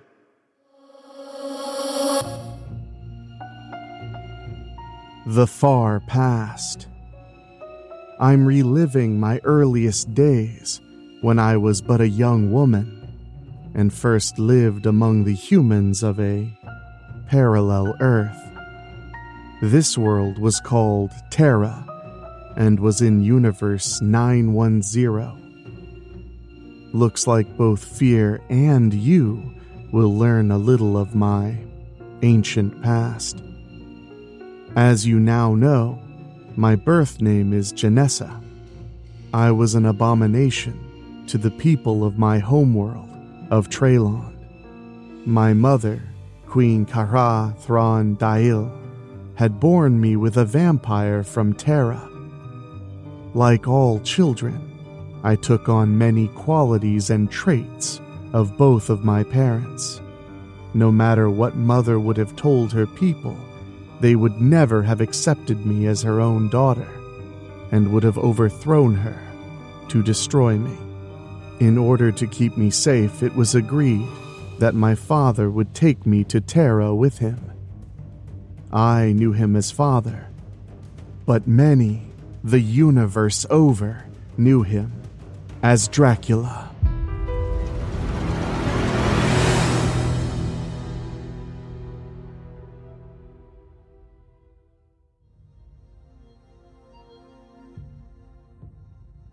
On Terra, Dracula gave me a family known as the Tabons, but with no I in the name. It sounds exactly like the Tabons of the Earth I currently live on now. In fact, I think the families may be mostly similar. I was raised as Cassandra Tabon. Though I knew Dracula was my father, I only came to know the Tabons as my real family. I loved them and was most loyal to them. In this family, I came to have a younger sister, in Bella. At first, getting along with her was difficult, but knowing she was my sister in this family, I made every attempt to win her to my side. Eventually, Bella came to trust in me when I would risk my life to save hers in battles again and again. The reason Bella came to hate me was because her natural parents died to make sure I would reach Grandma and Grandpa Tabon. When I came to understand this, I felt horrible and empathized with Bella's feelings. Bella finally came to accept me as her sister. Once we became very close, we almost always did everything together, not just training to face down the supernatural. But then, that day came when I would lose Bella. We were in our mid-20s when a powerful vampire named Genevieve Hawthorne came to challenge our family on Christmas Day. Bella and I would learn that Genevieve was Dracula's first wife. She came to kill me when she learned that Dracula had fathered me with an alien woman. She was so consumed with madness to end my life that she sought out members of the Tabon family and massacred them. When I pleaded with Grandma and Grandpa to just give me to Genevieve, to stop the bloodshed, to stop the Tabon bloodline itself from becoming extinct, they wouldn't hear of it. Bella became greatly upset with me. She and I truly had a sisterly bond that death had finally broken. Genevieve would eventually get her hands on me. Even though I had grown powerful as a vampire-alien hybrid and was trained very well in fighting, Genevieve's insanity, jealousy, and rage fueled her power. She had killed Bella when she took a lethal hit in order to protect me. Then Genevieve damn near beat me to death, but I wouldn't yield to her. You didn't protect me, Cassie. Bella's voice suddenly rings out. Bella's dead, seemingly zombified form sits up and approaches me. Genevieve did kill Bella on this Christmas Day. She died to save my life. Now she's returned as this abomination. Bella and I had made plans to eventually leave the Tabon homeland and roam the world in order to save those who would need our help. Because of Genevieve Hawthorne, that would not happen. In fact, when I held her dying body in my arms, she caressed the side of my face and uttered her last words. "I love you, sister. Stick to our plan." After I laid Bella's body down, it soon became this zombified thing. I don't even listen now, as it chastises me. I know what happened and focus on Bella's final words to me. She was the reason why I didn't give up after Genevieve Hawthorne killed her. This is why I bounced back and took the fight to Genevieve. I fought that powerful master vampire until I emerged victorious. As for Genevieve, she would never rise again. But the more fear was placing these falsehoods into my mind, the angrier I was becoming. My anger was allowing me to resist fear. It was just as the jeweler said. Standing up to my fears and facing them was the best possible tactic. Current day. My hair highly illuminates and causes fear to be repelled from me. I feel the feedback on my mind as the train begins to cross my ice bridge. My mind is still jumbled from the attack and what she fed from me. I force myself to focus. The feedback continues to cause great pain, but I hold steadfast to keep my bridge solid. Curse you and your light. Fear groans behind me. Nonetheless, I shall possess you, my dolly. I want more of your fears. I will my hair to illuminate brighter. Fear cries out and is forced to retreat. I won't be able to keep this up for long. The feedback from my mind is so painful now. I can see the pillars of the ice bridge cracking. No! I stammer, feeling my weakened knees give way. Please, no. My willpower is fading more. I keep pushing to make the pillars become solid again. The train is halfway across the bridge now. I can feel myself bleeding from my nose and my eyes. I know I'm getting weaker and weaker. My head still hurts fiercely. I just can't shake fear's effects on my mind. While I'm not afraid now, she has left her residue behind. I collapse and fall. The pillars are cracking again. If my ice bridge collapses, there's no way I can possibly save that train. All of those people will die. I couldn't save Bella all those years ago, and now this effort will be all for nothing. Yes, your light is fading. And when it fades enough, I shall enter your body and merge with you. Such delicious fears you will sustain me with. One more time, I remember Bella. Even though she could give me a hard time, the way a younger sister could, she understood things and helped me to adapt to Tara. She had just as much to teach me as our grandparents. I'm so very weak and in a great deal of pain now. I'm slipping. I don't know how I can continue. I'm doomed. I'm a failure to my family, to my beloveds, to these innocent people on this train. I am weak and pathetic.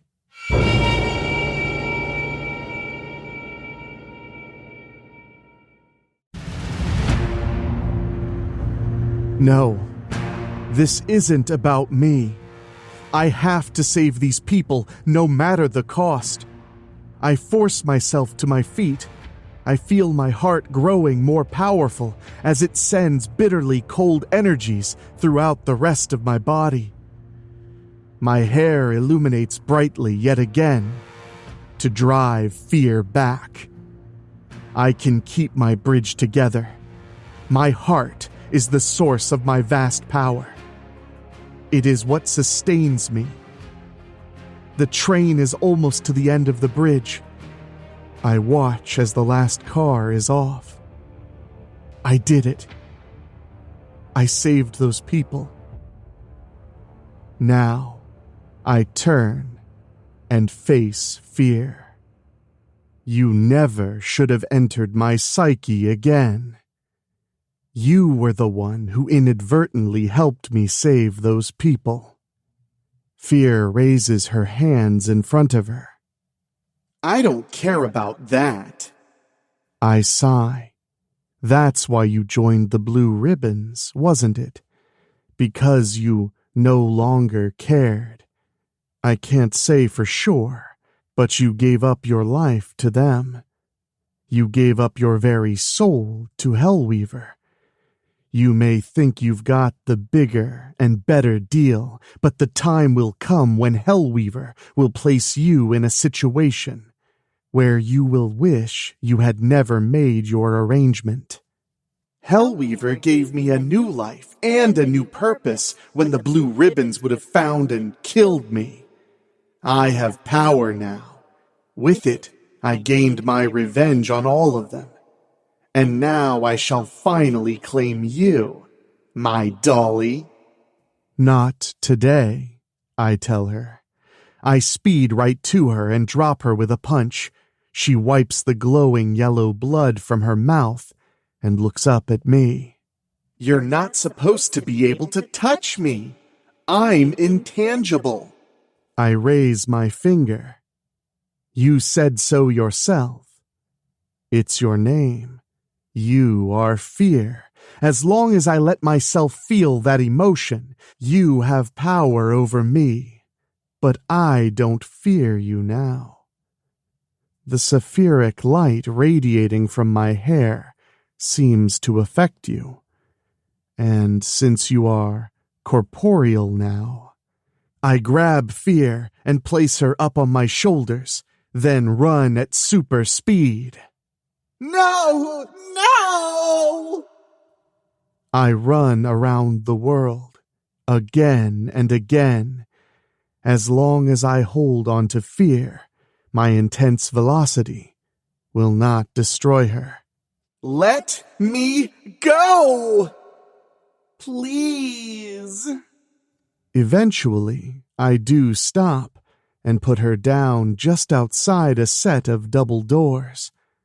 Clearly, fear is most vulnerable when she herself is made to feel the very thing she is to embody.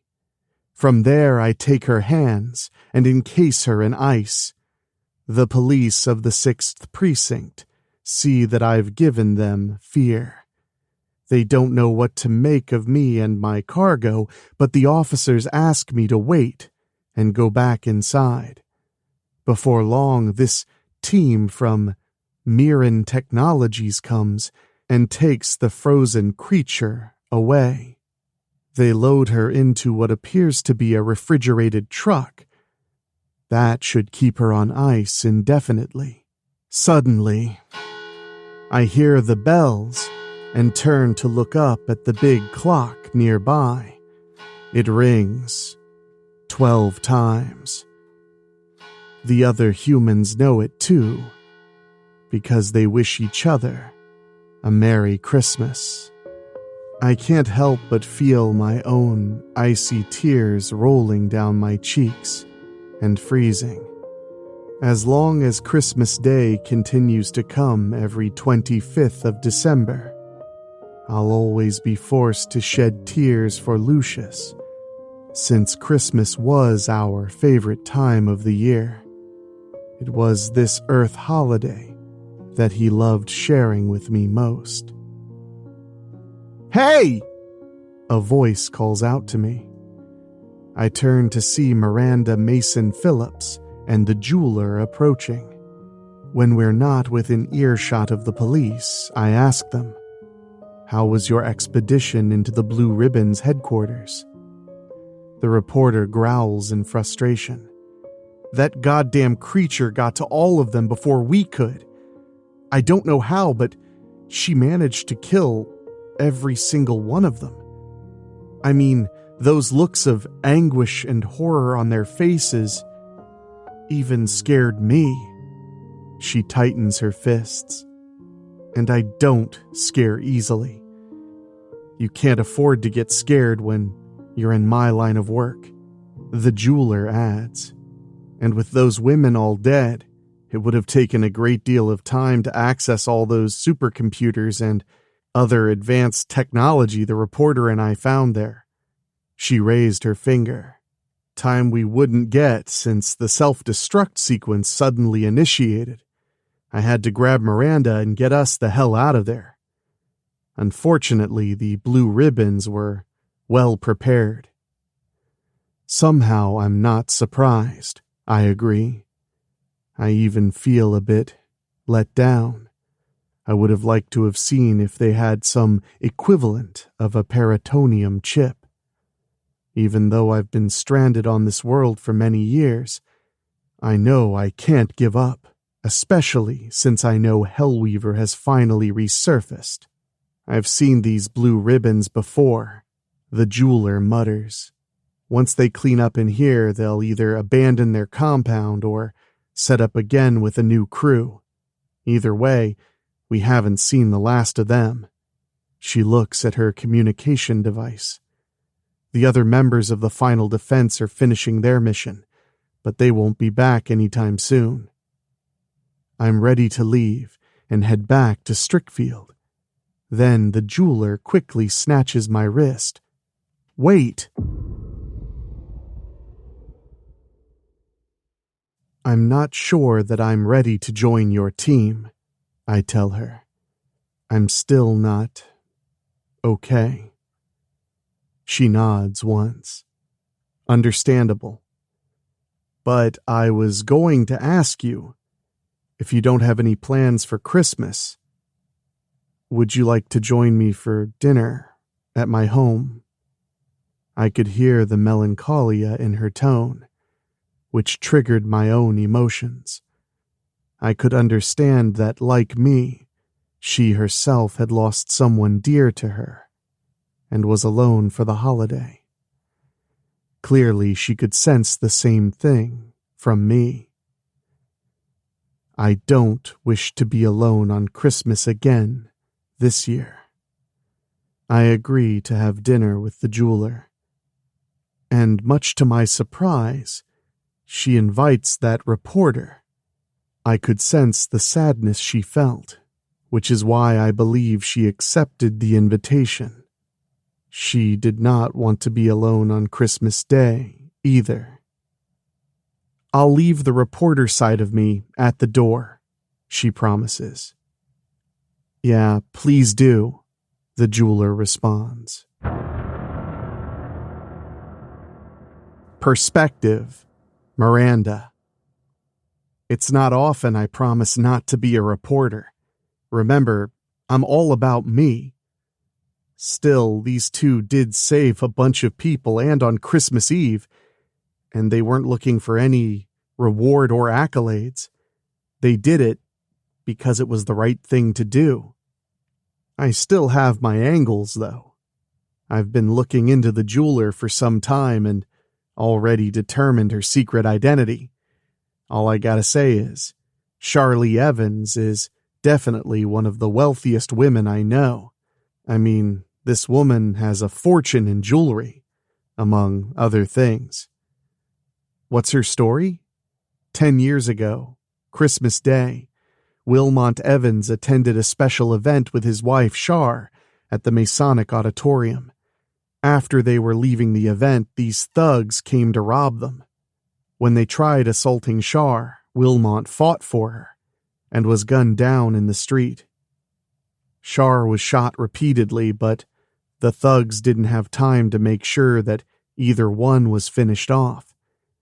And this was my very first story as a reporter. I was sent to take pictures of the Evans and maybe get some quotes. I wasn't expecting to cover the horrible scene that had taken place. I wasn't being exploitative like I am now. I truly just felt awful for those two. They were pillars of Shore City and always gave to charities and programs to help the needy. Char survived and took her time to recover. Of course, I never guessed this horrible event would send her down a path to becoming the jeweler. Unfortunately, Char didn't get revenge on the thugs. They had been rounded up and sentenced to life in prison with no parole. But she would train and push herself until she became the best she could be. Now she prowls the night, taking down pieces of shit like those thugs. As many times as I could have published Char's story, I just couldn't bring myself to do it. I guess even a stone-cold bitch like me does have a heart. Just a little bit.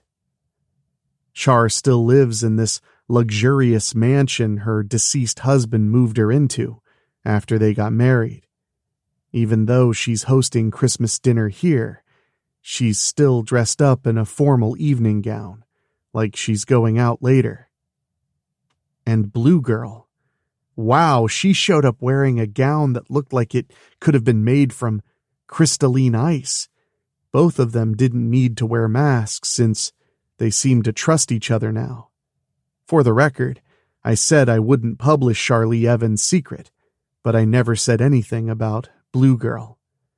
As if reading my mind, Candace looks right at me. Go ahead and reveal my secret identity. I'll just create a new one and move to a new place. Candace Redmont is not even my real name. Shar speaks up now. I invited you into my home to spend Christmas with us, Miranda. If you can't even be respectable for just one day, then I'll have 2 of my staff show you the door. I raise both my hands.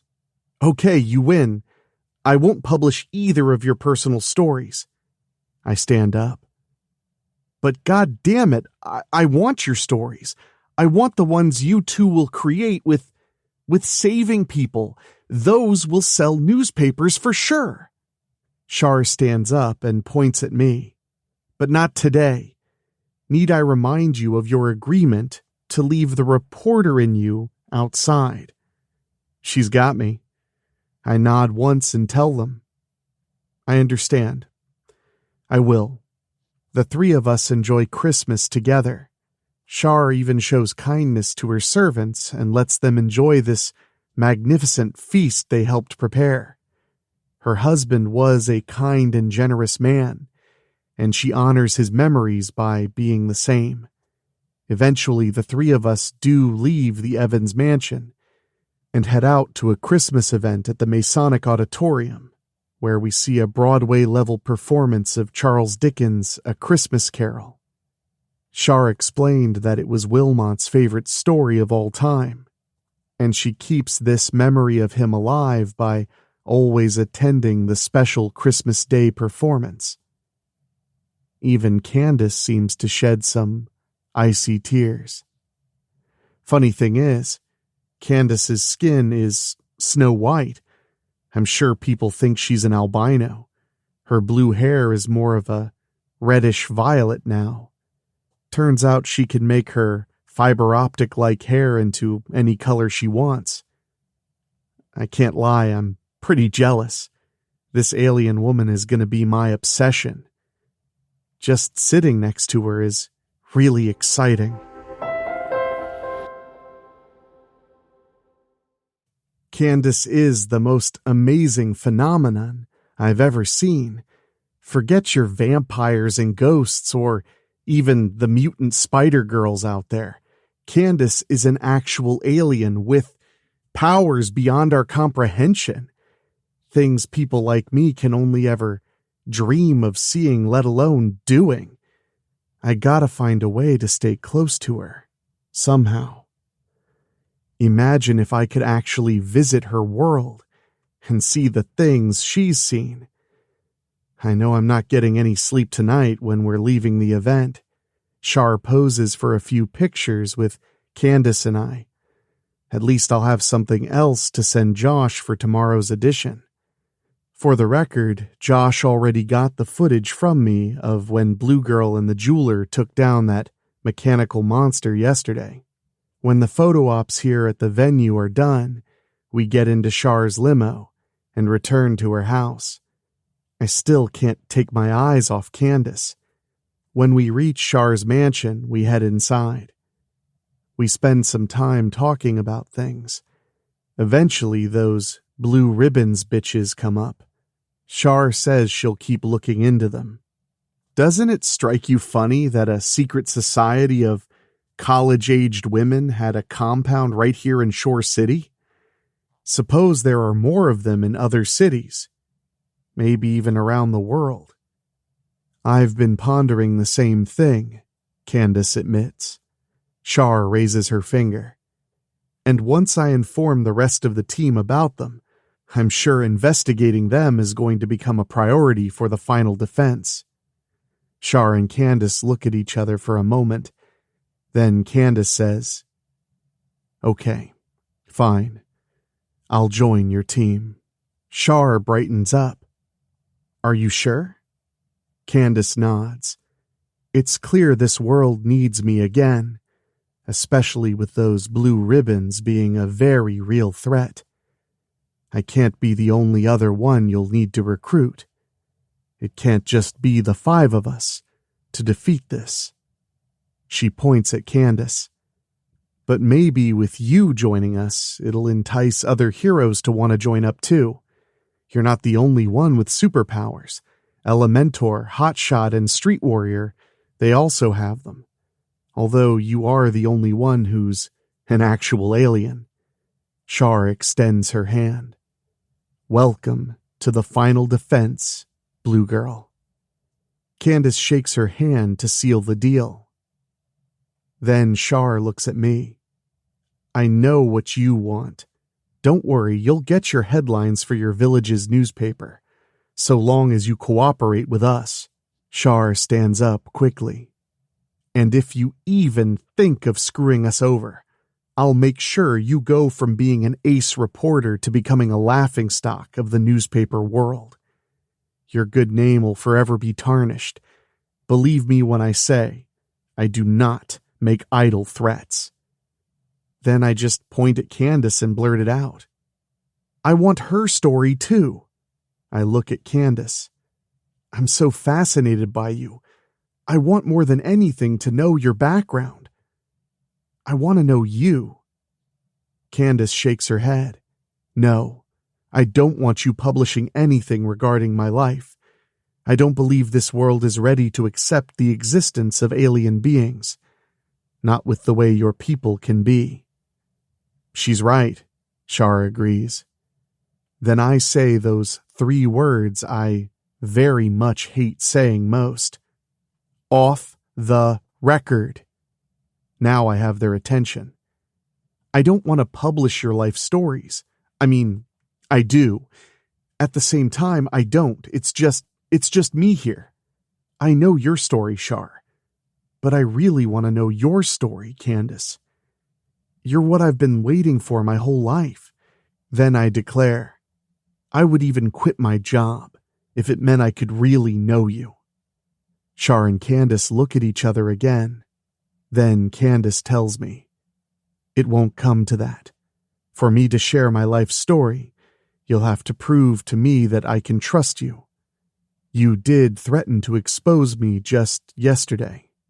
Fine, then I'll earn your trust. In front of them, I delete the footage of her unmasked. I want to be a part of your life. Please. We talk about it some more. The heroes agree I get exclusives for my paper.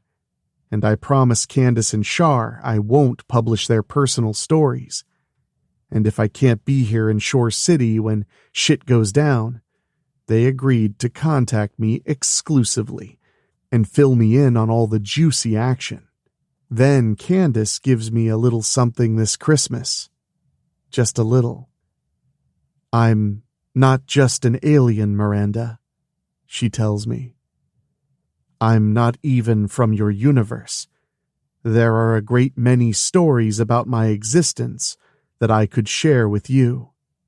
As long as you show me, I can trust you. Of course, I promise to do things on their terms. I have to.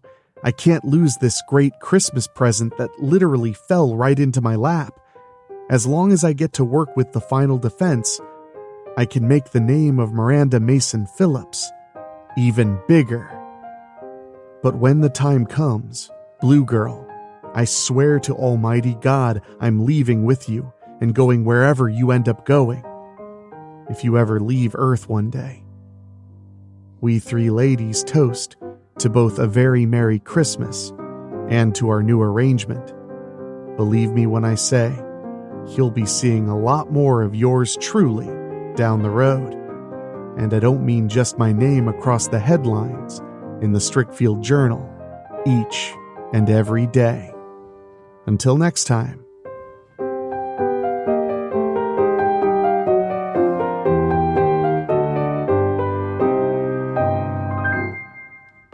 Well, my spookies, I hope you enjoyed having a blue Christmas. Snow in the streets, monsters in the sky. You know it's been a rough Christmas Eve when no one died horribly. Counts as a win. So as you're driving home tonight, keep an eye on the rearview mirror. If the road starts to look a little too empty, if the snow seems to swallow the world, Just remember, sometimes the scariest hauntings happen between destinations. Which brings us to tomorrow, when Cutting Deep into Horror covers the 2007 holiday winter horror film, Wind Chill. That icy little ghost story about two college kids on a lonely stretch of highway and some angry spirits who don't care that it's Christmas break. And then on Saturday, we're stuffing your ears like a stocking with another big compilation of festive frights, a full sleigh load of Christmas horror stories. So make sure you're subscribed to the weekly spooky feed for something scary every day.